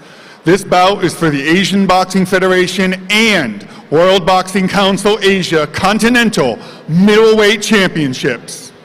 Fighting out of the blue corner, with a professional record of 17 wins, 4 losses, and 1 draw, hailing from India, he is currently the World Boxing Council Asia Super Middleweight Champion. Ladies and gentlemen, this is Shiva Thakran! And his opponent, fighting out of the red corner with a professional record of 11 wins, 2 losses, and no draws, hailing from the United Kingdom, this is Troy the Hawk Coleman! Supervisor for the World Boxing Council Asia is Damrong C. Makhajan. Supervisor for the Asian Boxing Federation is Maruk Kong Pradit. Judges ringside, Joseph Gwilt, Tanawut Wong Sasan, and Rachakon Darapan. Referee in charge of the action, Tawut Plum Samran. Okay, ladies and gentlemen, we are getting into the ABF and WBC Asia Continental Middleweight fight. 10 rounds of boxing. We have the UK taking on India. A 72.5 kg weight limit. Troy the Hawk Coleman from the UK and Shiva Thakran from India. Round number 8. Round 1.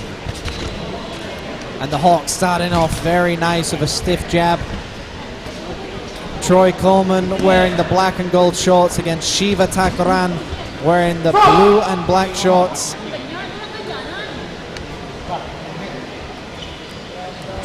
Troy the Hawk Coleman, the taller of the two. Starting off with a very nice stiff jab. Very fast, lightning jab. Trying to find his range very early on. Shiva Thakran showing some good head movement to get underneath the jab of Troy Coleman and lands a nice uppercut of his own. Very nicely done by Shiva, but Troy read it well to grab his opponent as soon as he came in. Troy using feints, trying to get a read on his opponent early on. A big swing and a miss by Troy Coleman, trying to go to the body of his opponent Shiva. And Shiva again swinging for the body with a right hand over to the head. But Troy read that one very carefully and missed. And a nice left hand upstairs landed by Shiva to the chin of Troy Coleman. And Troy Coleman gets behind that jab again. And every time these two get up close, it ends with a clinch and Shiva putting Troy into a headlock. And Troy holds center of the ring and lands a nice lead left hook. Halfway through this round, already gone. A nice jab by Shiva Thakran. A very quick jab and a nice right hand as well landed by Shiva Thakran. Working the body early on of Troy Coleman. And Troy Coleman gives him one back. A nice corkscrew jab landed by Shiva through the guard of Troy Coleman. Knocking the head back of Troy Coleman. Check hook. Doubling that jab, tripling that jab. And Shiva comes back with a combination of his own, but Troy Coleman ducks underneath and lands a nice body shot followed up by a head left hook.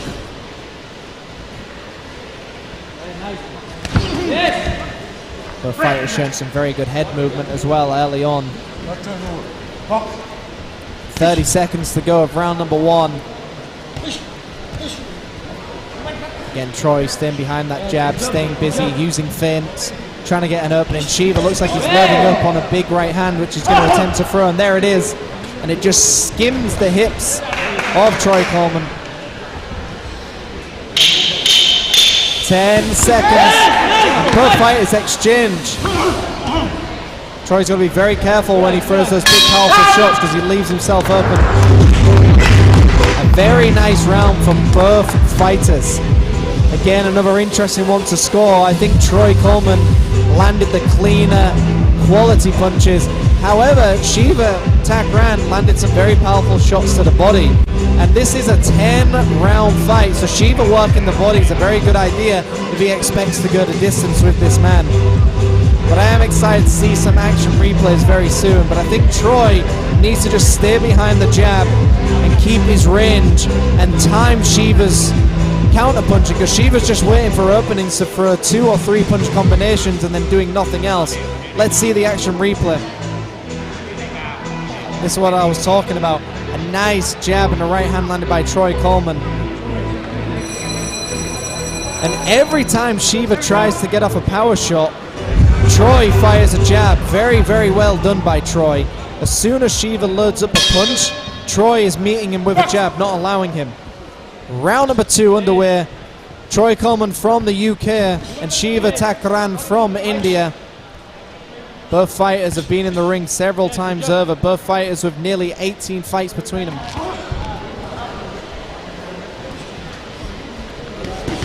Nice right hand. Both fighters trading leather very early on. Mixing things up, body and headshots. And a nice left hand, knocking Shiva Thakran back.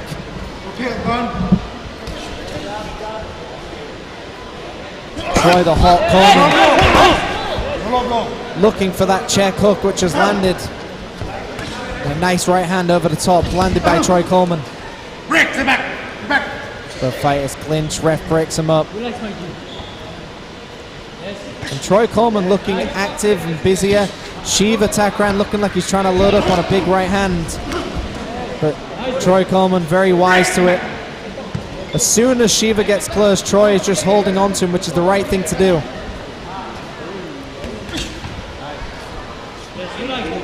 The fight is now in the center of the ring. This is where Troy wants to be.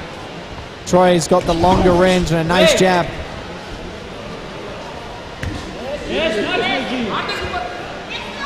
A nice feint work by Troy Coleman. A nice jab to the solar plex. And Shiva puts his opponent in a headlock and then fires a right hand to the body. You cannot do that in boxing, but I think just a heat of the moment situation. A nice body shot landed by Troy Coleman. I think it was a clean shot, and Troy even says to the ref, yep, good shot. Good sportsmanship by both fighters. Troy Coleman getting behind that jab again. But Shiva sneaking punches in between the guards, but doesn't seem to bother Troy at all.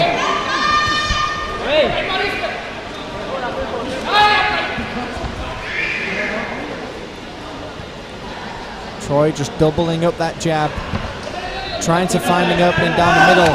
But there it is, that's that check hook that he's clearly been told in the corner. If someone is charging at you, the best punch to land is that check hook. So the momentum will knock them down. Troy Coleman back in, his opponent up against the rope, and a nice right hand upstairs. And Shiva just grabs onto his opponent.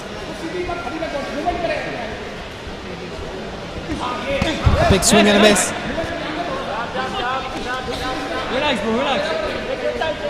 And Troy the Hawk Coleman, proving why he is known as the Hawk. He's very, very fast with that jab. Swooping in on his opponent, doubling that jab. Not taking any time off in this round. Both fighters end that round very strong. A very exciting round and an exciting fight we're seeing already.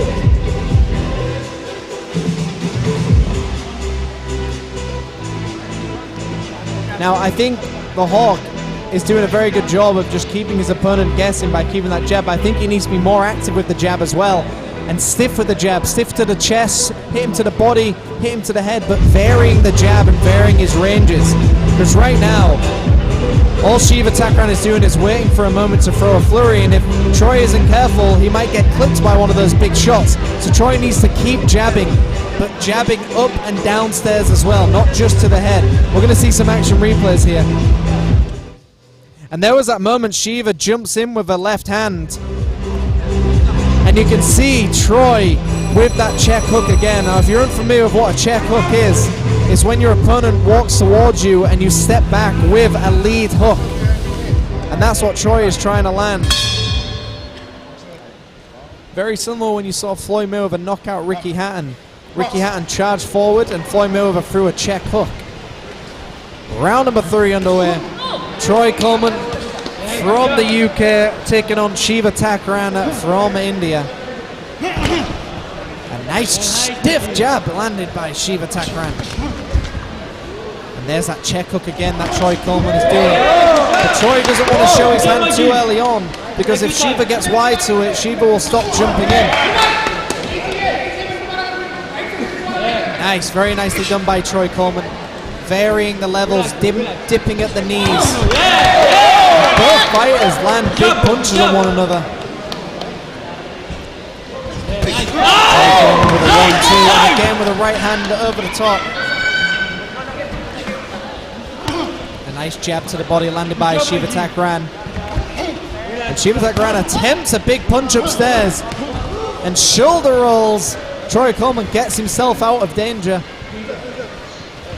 And it looks like Troy is now trying to set up a big powerful shot. He's already found his range. And there it is. That big right hand over the top.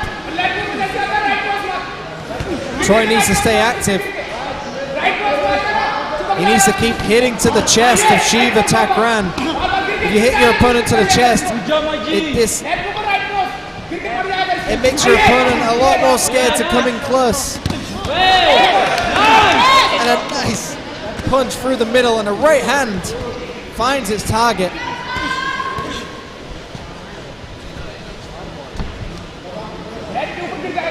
Round number 3, we're already halfway through this round.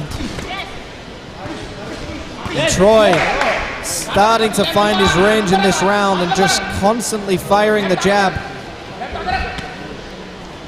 And reacting very well to Shiva's onslaught. And like we said, Shiva is just jumping in, but Troy is completely aware of it and just timing his shot. And he's going to time that big check hook very, very soon. And a triple, and a nice right hand to the body.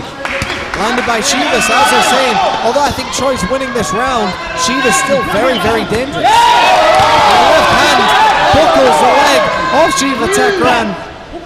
Troy doesn't follow it up. Troy stays very, very calm. Good job, AUG. Take your time, yes. Shiva's corner saying take your time. But Shiva needs to do something to try and earn some respect from Troy Coleman. And he puts his hands down. And Troy, the Hawk Coleman, takes up the opportunity and cracks him with a right.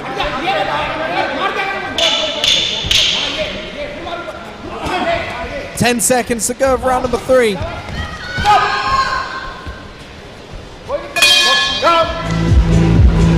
Very, very good round.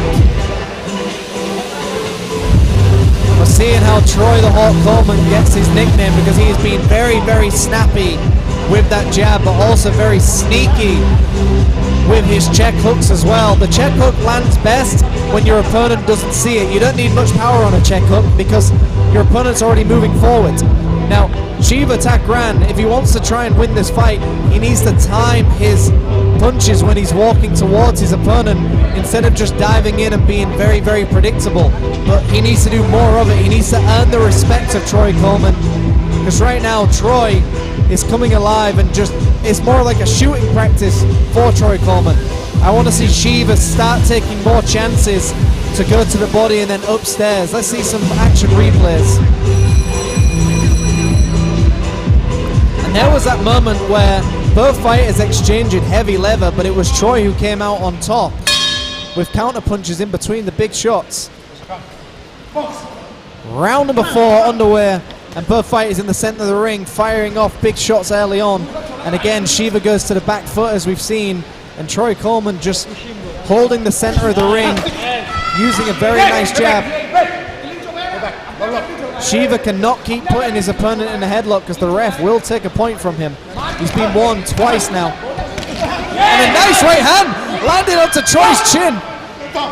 And the ref stops him, telling him to bring his head up and asking Shiva not to pull his head down. However, I just think that was a good shot landed by Shiva.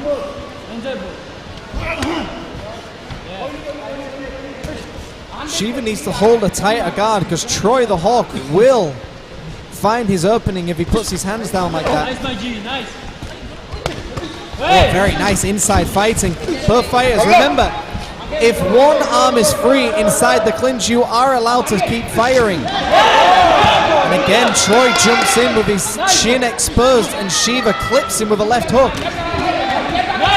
Even when you're winning the fight, you need to be very careful. Shiva now firing at Troy, and Troy needs to be very, very careful with what he gives up and what he exposes to Shiva. Because Shiva just needs one moment to catch his chin, and Troy could go down. Troy has been knocked out before and knocked down, so he needs to be very, very careful.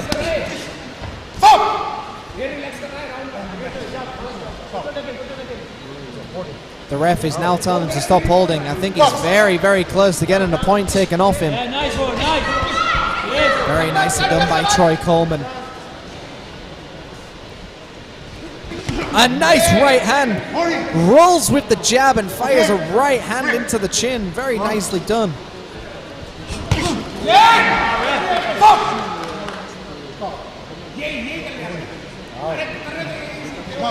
The ref having to get involved in this fight as well. Troy just needs to stay very calm, get behind that jab again, set up that big right hand that he likes to do. Shiva is actually walking to his right hand at the moment, and both fighters exchange punches.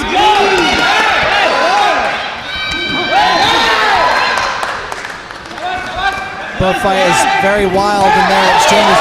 And a nice left hook lands to the temple of Shiva, and Shiva grabs onto his opponent, holding on for dear life. 20 seconds to go of round number 4. Troy Coleman now backing his opponent up, going in for the kill, doing what the Hawk does best. Nice jumping left hook. And it looks like that's what we're going to see for the rest of this round. A very nice round for both fighters, I think. You know, Shiva Takran did a good job of trying to earn some respect, and he did catch Troy the Hawk Coleman a few times in that round. Troy needs to be very, very careful. Even though he's winning the fight, he still needs to be very careful when he's coming in. I think Troy needs to just stay behind a very stiff jab, varying the power, varying the range, and varying the target, jabbing to the chest, the solar plex, the head of his opponent, and Shiva needs to take more chances. On my unofficial scorecard, I would have Troy up, but it also looks like that's what the other judges can see as well. Let's see some action replays. This was that moment where both fighters were exposed to big, powerful shots inside the pocket, but it was Troy Coleman who was still coming out on top with the cleaner punches. All right, let's get into the next round, round number 5. Round 5, starting strong. Troy Coleman in the black and gold, representing the UK. And Shiva Takran in the black and blue, representing India.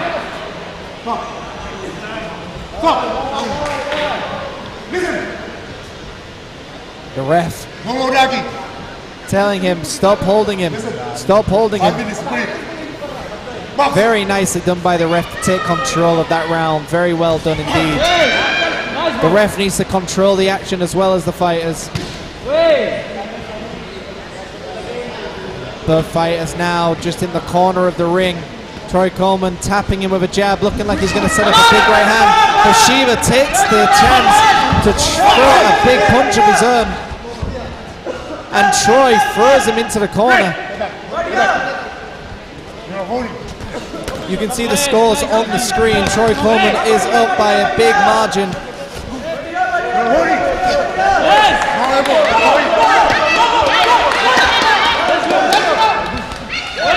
Troy Coleman doubling up the jab and sneaks in a right hand, and Shiva Takran fires a left hook and a right hook of his own.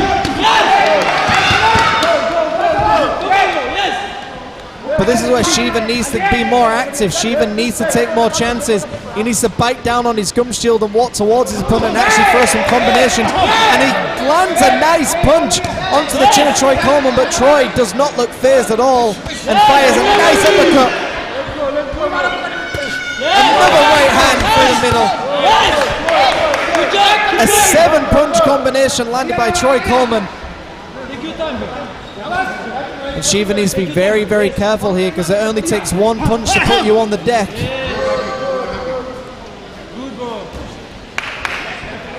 Troy backing his opponent up with a jab. Less than a minute to go. Nice stiff jab landed by Troy Coleman. tripling the jab, looking like he's going to set that big right hand. But this is where Troy should be trying to vary the range as well and go downstairs with the jab. He wants to bring the guard down of Shiva so he can throw that big right hand over the top.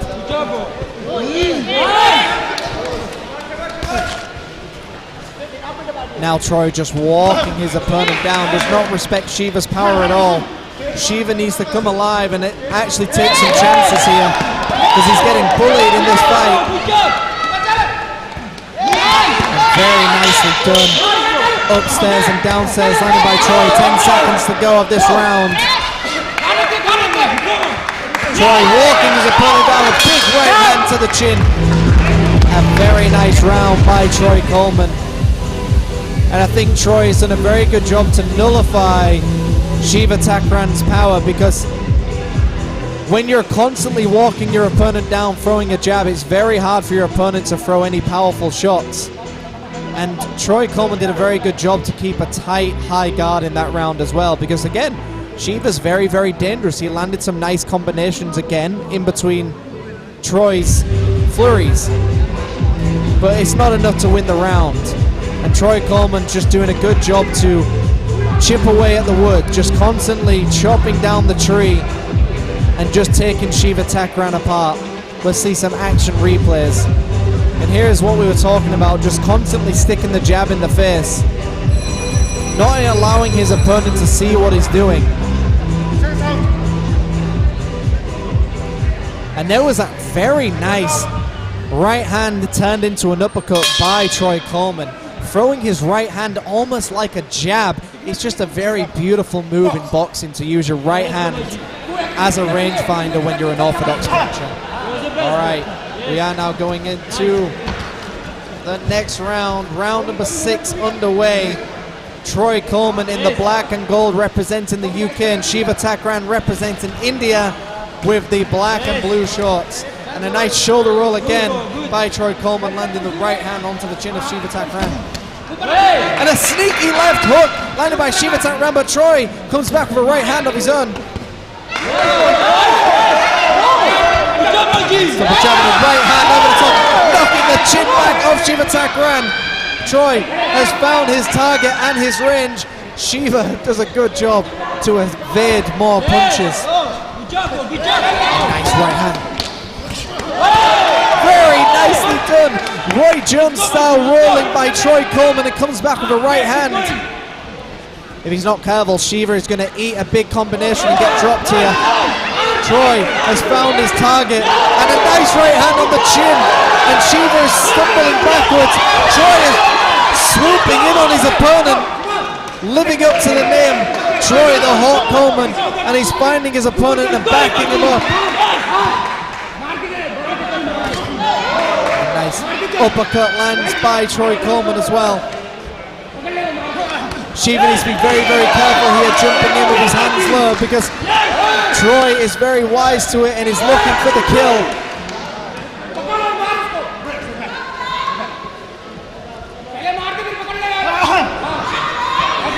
Shiva has been hit hard, but he's still coming back with an onslaught of his own.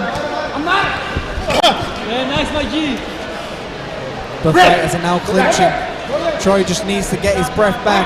Shiva needs to try and do something. A big right hand, and the echo around this arena was heard. And again, Troy keeping his opponent where he wants him, not allowing any moment for him to move. But Shiva, although he's been hit very hard, is still coming back with flurries of his own. Shiva is showing what heart he has, because even though he's been hit hard, he is still in this fight and still firing punches. So all credit to both fighters, because they're not giving up at all. And Troy trying to get some feints in there, trying to get a read on his opponent. 20 seconds to go of round number 6.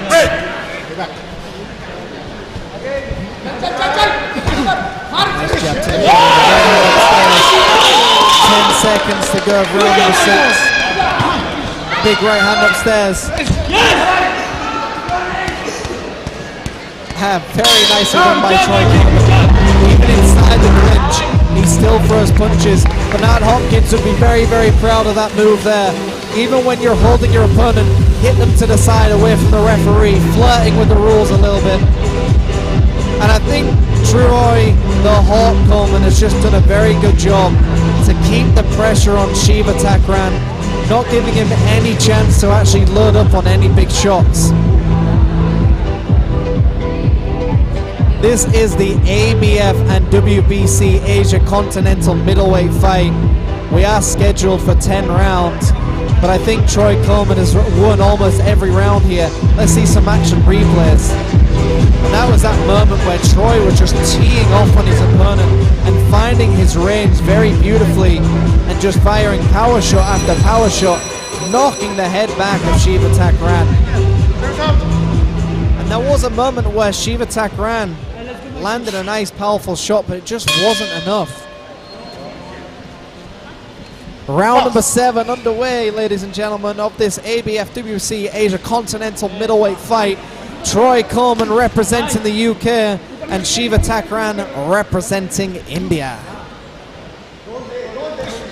Very nice double jab right hand landed by Troy Coleman early on in this round.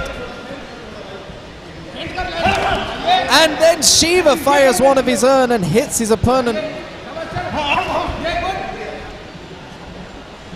And there's that sneaky right hand we was talking about, and you cannot put your opponent in a headlock. It's a sign of desperation by Shiva Takran. I'm surprised the referee hasn't taken a point away from him, because that has been the 5th time he's been warned by that. But again, I think because Troy is winning outright, there's no reason to. Troy Coleman with another right hand. A beautiful left hook right hand as well. Troy Coleman throwing that right hand like a jab, and it is so powerful and accurate. A Roy Jones Jr. style right hand. No telegraphing it, just straight down the middle.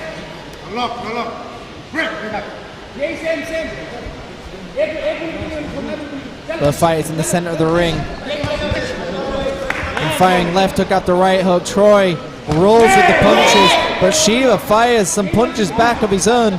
But again, it's not enough to deter the Hawk, because the Hawk is still pressing forward and lands a double hook and a right hand as well. If Shiva isn't careful, the ref's going to see this very carefully. And a nice uppercut lands on the chin of Shiva Takran. And Shiva Takran looks like he's running away from the Hawk, because Troy the Hawk Coleman is just firing off on all cylinders, and he's found his target. A nice left hook turned into a right hand as well. And the mouth guard comes out. And Shiva is probably very happy that's happening, because it gives him a chance to have a breather.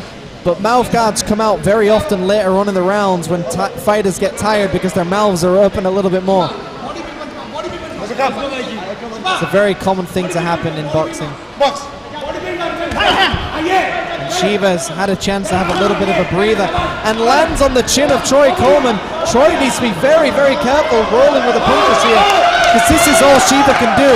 Shiva and Troy Coleman, a little bit of Floyd Mayweather there, rolling with the punches and not looking phased at all.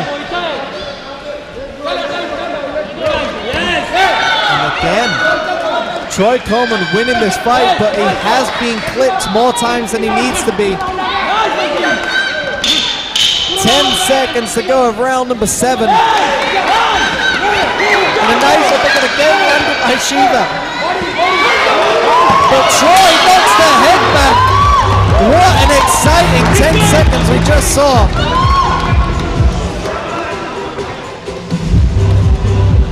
A very nice round, but Troy should not be allowing Shiva Takran to hit him with so many punches like that, because Shiva Takran definitely has power in his hands.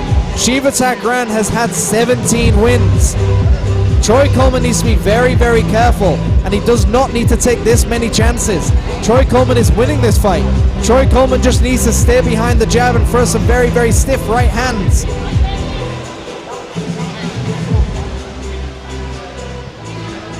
going into the audience. Let's see some fight action replays very, very soon. And there was that nice cheeky right hand. And then the dip underneath the shot. Just beautiful boxing by Troy Coleman. To punch and then not be hit is the art of boxing, and that's exactly what Troy Coleman did. But this was that moment where Shiva Thakran had a moment of actually connecting with his opponent. Troy needs to be very careful to not give this fight away by doing something silly like letting his opponent hit him. Round number 8 underway. Troy Coleman from the UK with the black and gold shorts, and Shiva Thakran from India in the black and blue shorts. Both fighters in the center of the ring. And a big right hand underneath the guard of Shiva Thakran, but Shiva Thakran fires one back of his own as well. Both fighters showing absolute tenacity to win, and not one fighter has given up here. Troy Coleman backing his opponent up against the ropes.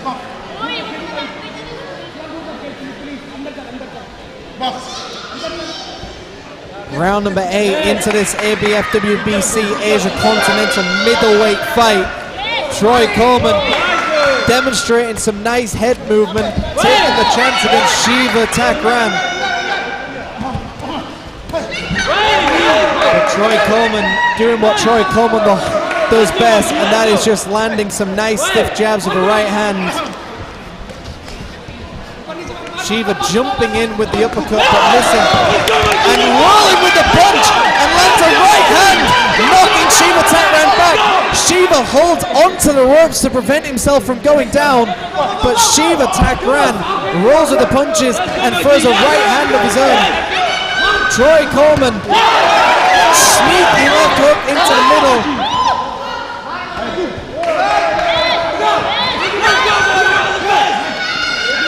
A very exciting round by both fighters right now.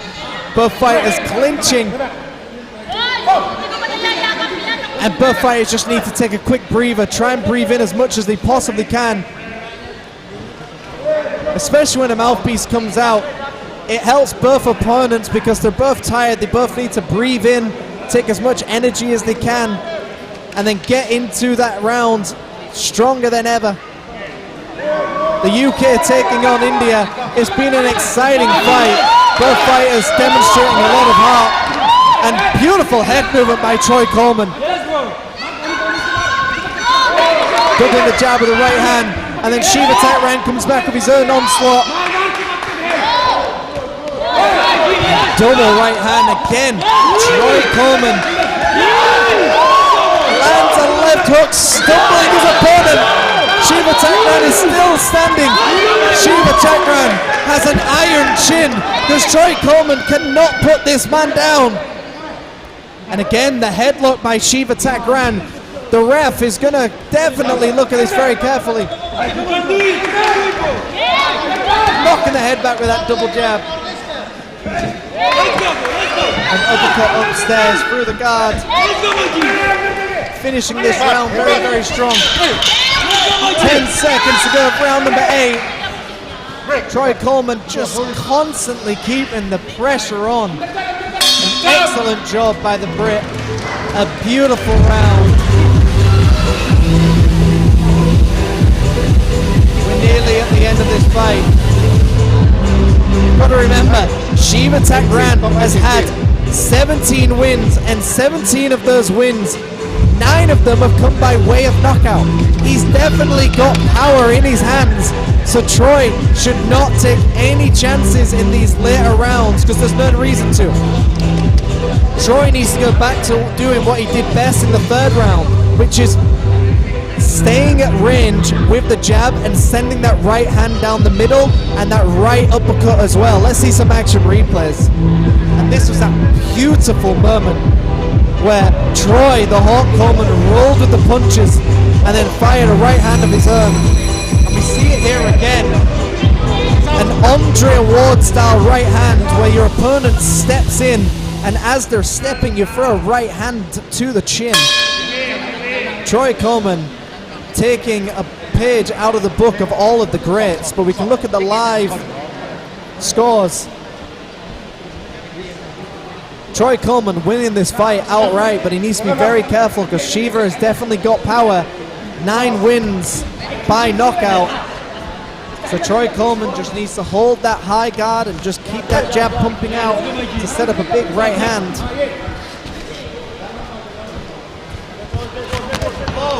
A nice combination, a nice flurry, straight down the pipe. Very nice right hand, doesn't allow Shiva to actually clinch him. Very impressive how Troy has just controlled and dictated this fight. Again, finally Troy goes downstairs and it sets up a nice left hook upstairs, which definitely stumbles Shiva Takran, and that's what Troy needs to do more of. Go downstairs to set up the headshots.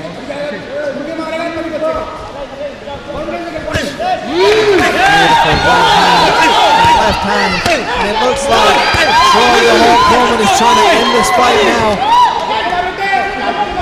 We are in round number 9, scheduled for 10 of this Asia Continental middleweight fight. India taking on the UK. But it looks like Troy has just won almost every round. All 3 judges are in favor of Troy Coleman so far, so Shiva needs a Hail Mary shot to win this fight. A nice left hook! Knocks Shiva Takran back! Troy following it up with another left hook. And you can start to see the swelling underneath the right eye of Shiva Takran. And again, Troy Coleman teeing up on his opponent. But again, Shiva is losing this fight, but is still dangerous in those hands. He's still got power in the hands. I love to see clinch fighting. I love to see when a hand is free and a fighter doesn't give up and keeps firing. That's exactly what fighters need to do. And a left uppercut with a right hand upstairs.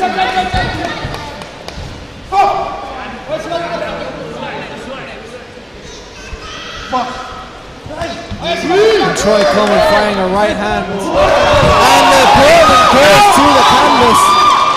And it is called a knockdown. Although I don't think it was a big powerful shot that knocked him down. I think it was just due to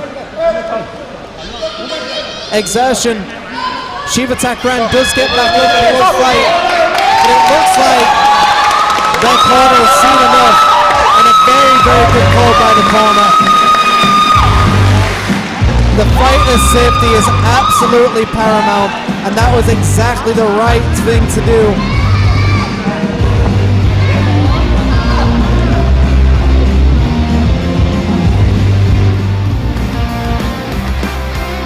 A very good stoppage indeed. He had no way of coming back. We're going to see some fight action replays. And it was just Troy Coleman constantly teeing off. And it was that jumping moment Shiva had. But again, the punch that ended it was the check hook. And there you see it. It was the check hook that he set up from round 1, which landed about 15 times in that fight, I would say. But it was the check hook that eventually won that fight for Troy Coleman, which is what we spoke about early on in the fight. A very nice performance by Troy Coleman.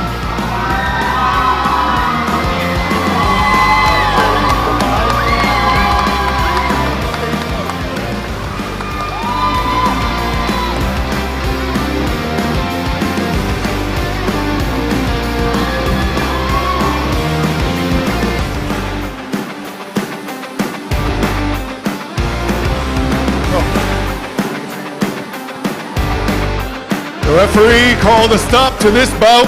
Round number 9, 2 minutes, 35 seconds. Your winner by TKO, Troy the Hawk Coleman!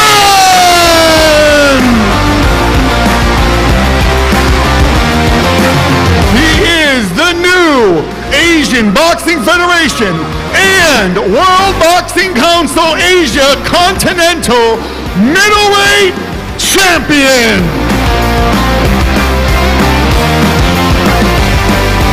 One more space plus for the champ, the Hawk, Troy Coleman!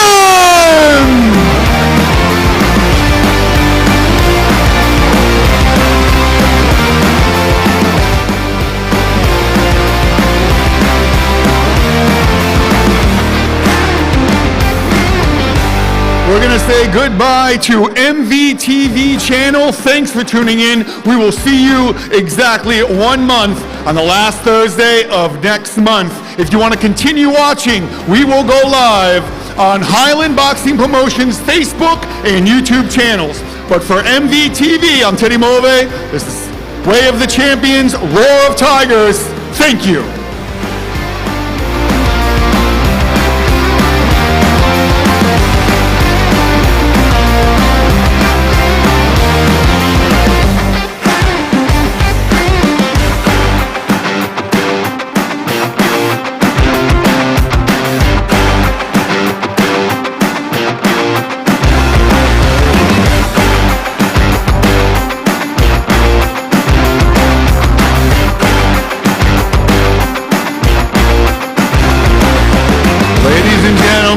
Please welcome the Space Plus dancers.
Please welcome, fighting out of the blue corner, Jinawa Sitchan Singh.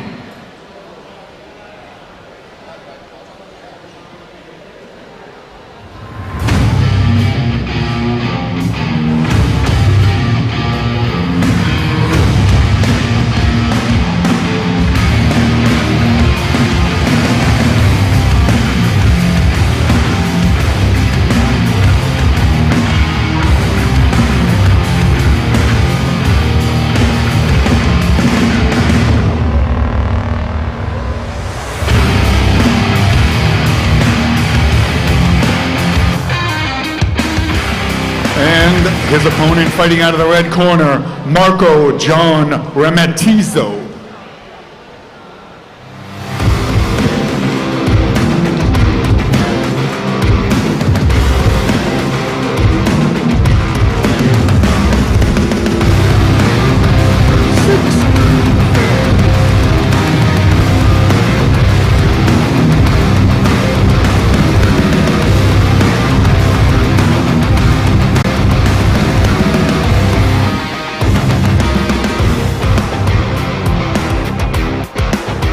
This is a 6th-round affair in the light flyweight division. Fighting out of the blue corner with a professional record of 7 wins, 9 losses, and no draws. Hailing from Thailand, this is Jinawat Sitchan Singh. And Back for the flyweight fight, Marco John Remtinzo representing the Philippines taking on Jinawat Sitchan Singh representing Thailand. The Thai wearing the black shorts and taking on the Philippines is Marco John Remtinzo with the blue shorts.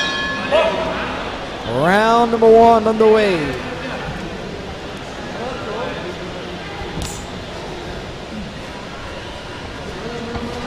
The fight is just in the center of the ring, trying to find their range early, but Marco John doing a very good job of a jab.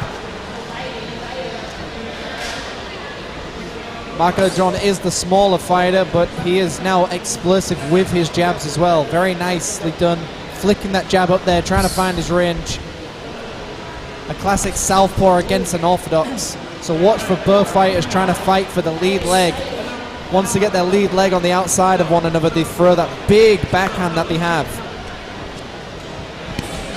Nice jab to the body landed by Marco John. Jinawat just looks like he's trying to find his range, trying to find an opening. Jinawat is the longer fighter, and when you're going up against someone who's a lot smaller than you, you can just step away from them and constantly stay out of the range. You need to control the range. If the smaller fighter is controlling the range, then you're not going to have a good time in there. But Marco John just doing a very good job of staying busy and staying in the correct range. He only enters the pocket when he wants to fire.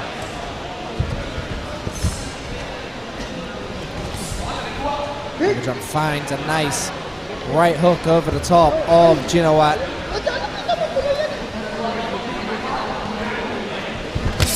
A nice left hand landed by Marco John, and Jinawat eats that shot very well, but misses with the counter punch with the uppercut.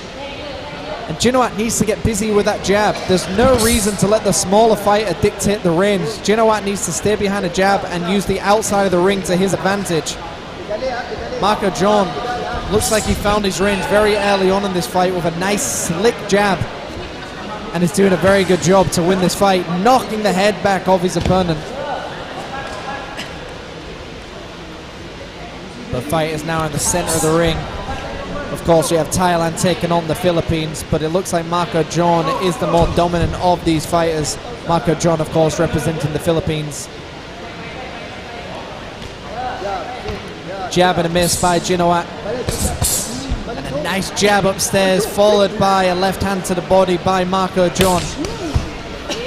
And Marco John has just found his target with that jab the entire time. It's almost like a home-seeking missile for him. He knows where it is every time. And once you can find the range of a jab, you can set up a powerful shot with your backhand as well, hooks, uppercuts. The jab sets up everything.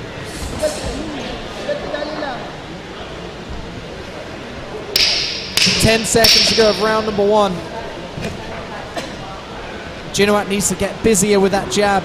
He's not going to win this fight when his opponent is constantly in and out.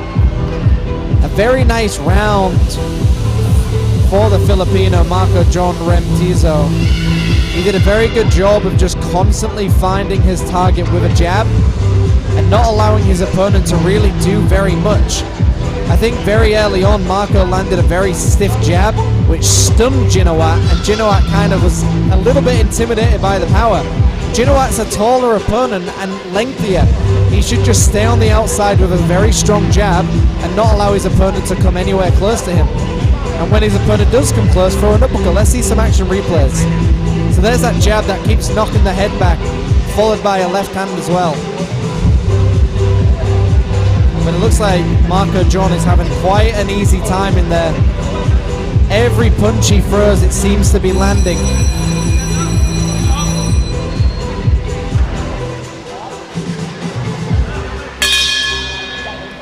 Okay, round number 2, we have Marco John Remtizo from the Philippines taking on Jinawat Sitchan Singh from Thailand. And again, Marco John backing his opponent up and just firing punch after punch. I cannot imagine this fight going the distance because Marco John has landed so many powerful shots and Jinawat hasn't landed anything to put his opponent off. But that was a nice right hand as I said that. But it needs to be more, and a nice lead left hook sends his opponent into the canvas face first. And I cannot imagine Jinawat getting up from this, and he falls back down. Very nicely done by Marco John Remtizo from the Philippines. And I think very early on we just saw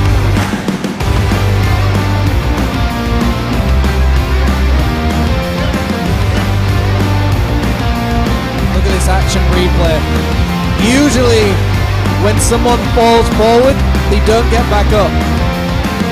And it was just a beautifully timed shot where Jinawat tried to get involved with a counter punch, but it was read very well by Marco John, who just fired a nice lead hook that sent his opponent to the canvas face first. Beautifully timed, beautiful power behind it. But all credit to Jinawat for getting in there. The doctors are looking at him now, making sure he's okay. Fighter safety is absolutely paramount in boxing, but Marco John making a good statement. This bout has come to an end. 41 seconds in round number 2. Your winner by TKO, Marco John Remtizo!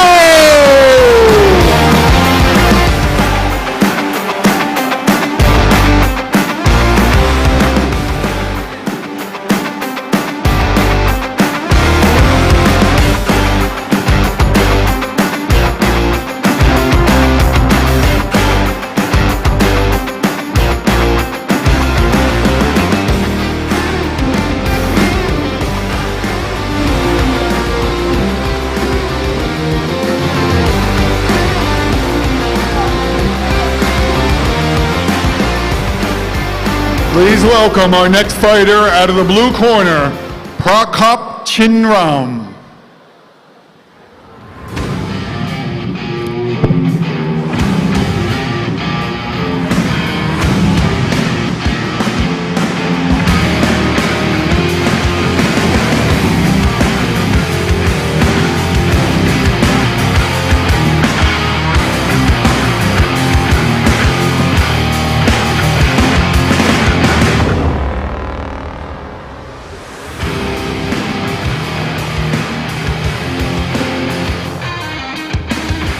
And his opponent fighting out of the red corner, Alessio Bisutti.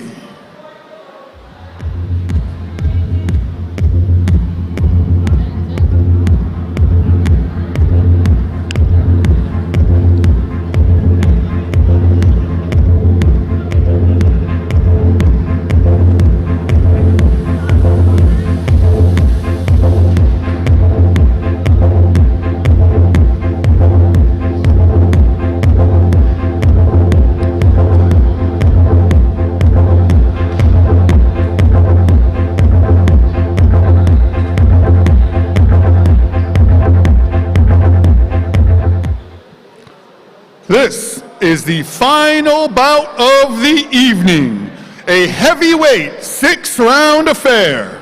Fighting out of the blue corner with a professional record of 0 wins, 4 losses, and no draws, hailing from the Kingdom of Thailand, this is Prakop Chinram. And his opponent with a professional record of 1 win, no losses, and no draws, he hails from Italy. This is Alessio Bisutti! Judges ringside, Warrot Dunkao, Chris Sanyadet, and Carlos Costa. Referee, third man in the ring, Peapot Cisane.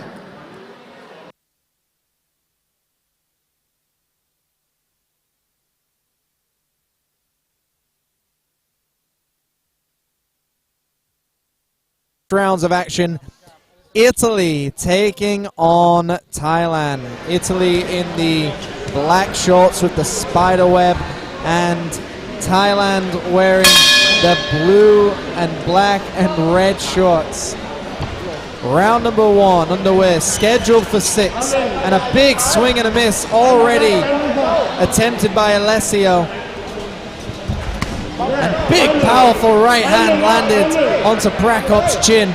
Alessio starting strong, trying to end this one early.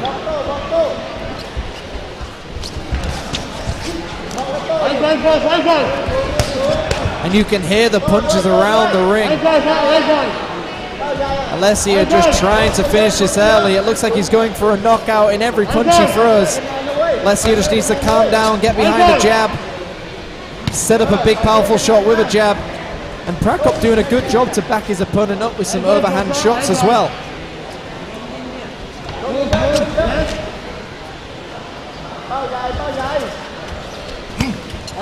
Alessio doing a very good job to just dance around. Prakop throwing a big overhand right. Now he doesn't plant his feet when he does this. If he plants his feet, he'll get more power. But Alessio dodges it. And Alessio puts his opponent against the ropes. Now Alessio on the back foot, just dancing around his opponent. Prakop chin ram, firing big shots over the top.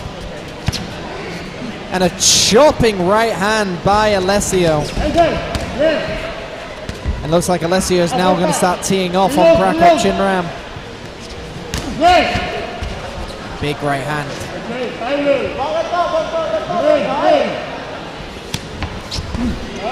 Prakop chin ram with a nice 1-2 to the body.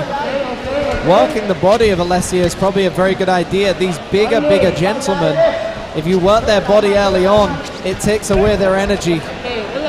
Prakop forgets what sport he is in and picks his opponent up and turns him to the side.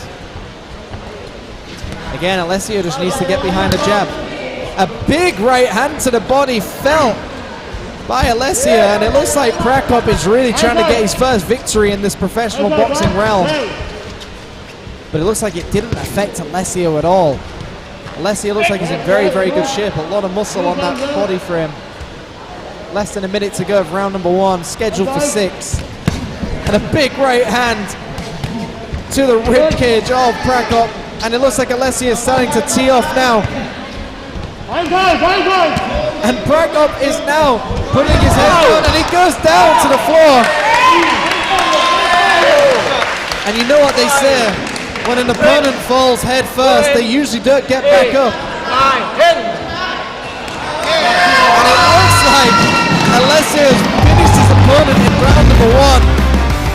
And I think Prakop chin ram just realized that Alessio is more dedicated to this win and wanted to finish him early. Very nicely done by Alessio to finish this fight early.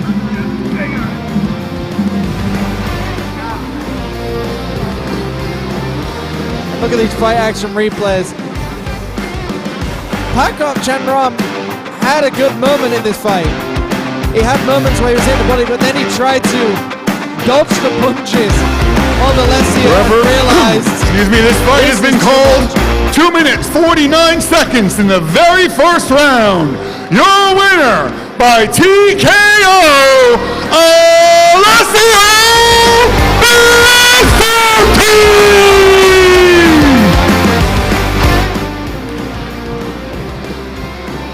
Very well done by Alessio Bissotti from Italy. Another win to add to his professional record. There you have it, final fight of the card. I'd like to thank all of our Thank you everyone for joining. B Legend Twin Special SXS MVTV channel, CSM Promotions India, and Global Invest. Special thanks to promoters Naresh Singh Wacha, Supernat Chanram, Barris Erdogan, and of course the best matchmaker in the business, Rico Santigue. Thank you very much for Space Plus representative Miss Lena, and a very special thanks wherever you are to Mr. Tony Chen. Next event will be September 28th. If you don't remember those numbers, it is the last Thursday of every month. Prime time boxing. No better place to be than Space Plus with Highland Boxing Promotions. And there you have it. I'm Teddy Move for Highland Boxing Promotions. Thanks for watching. I'm out.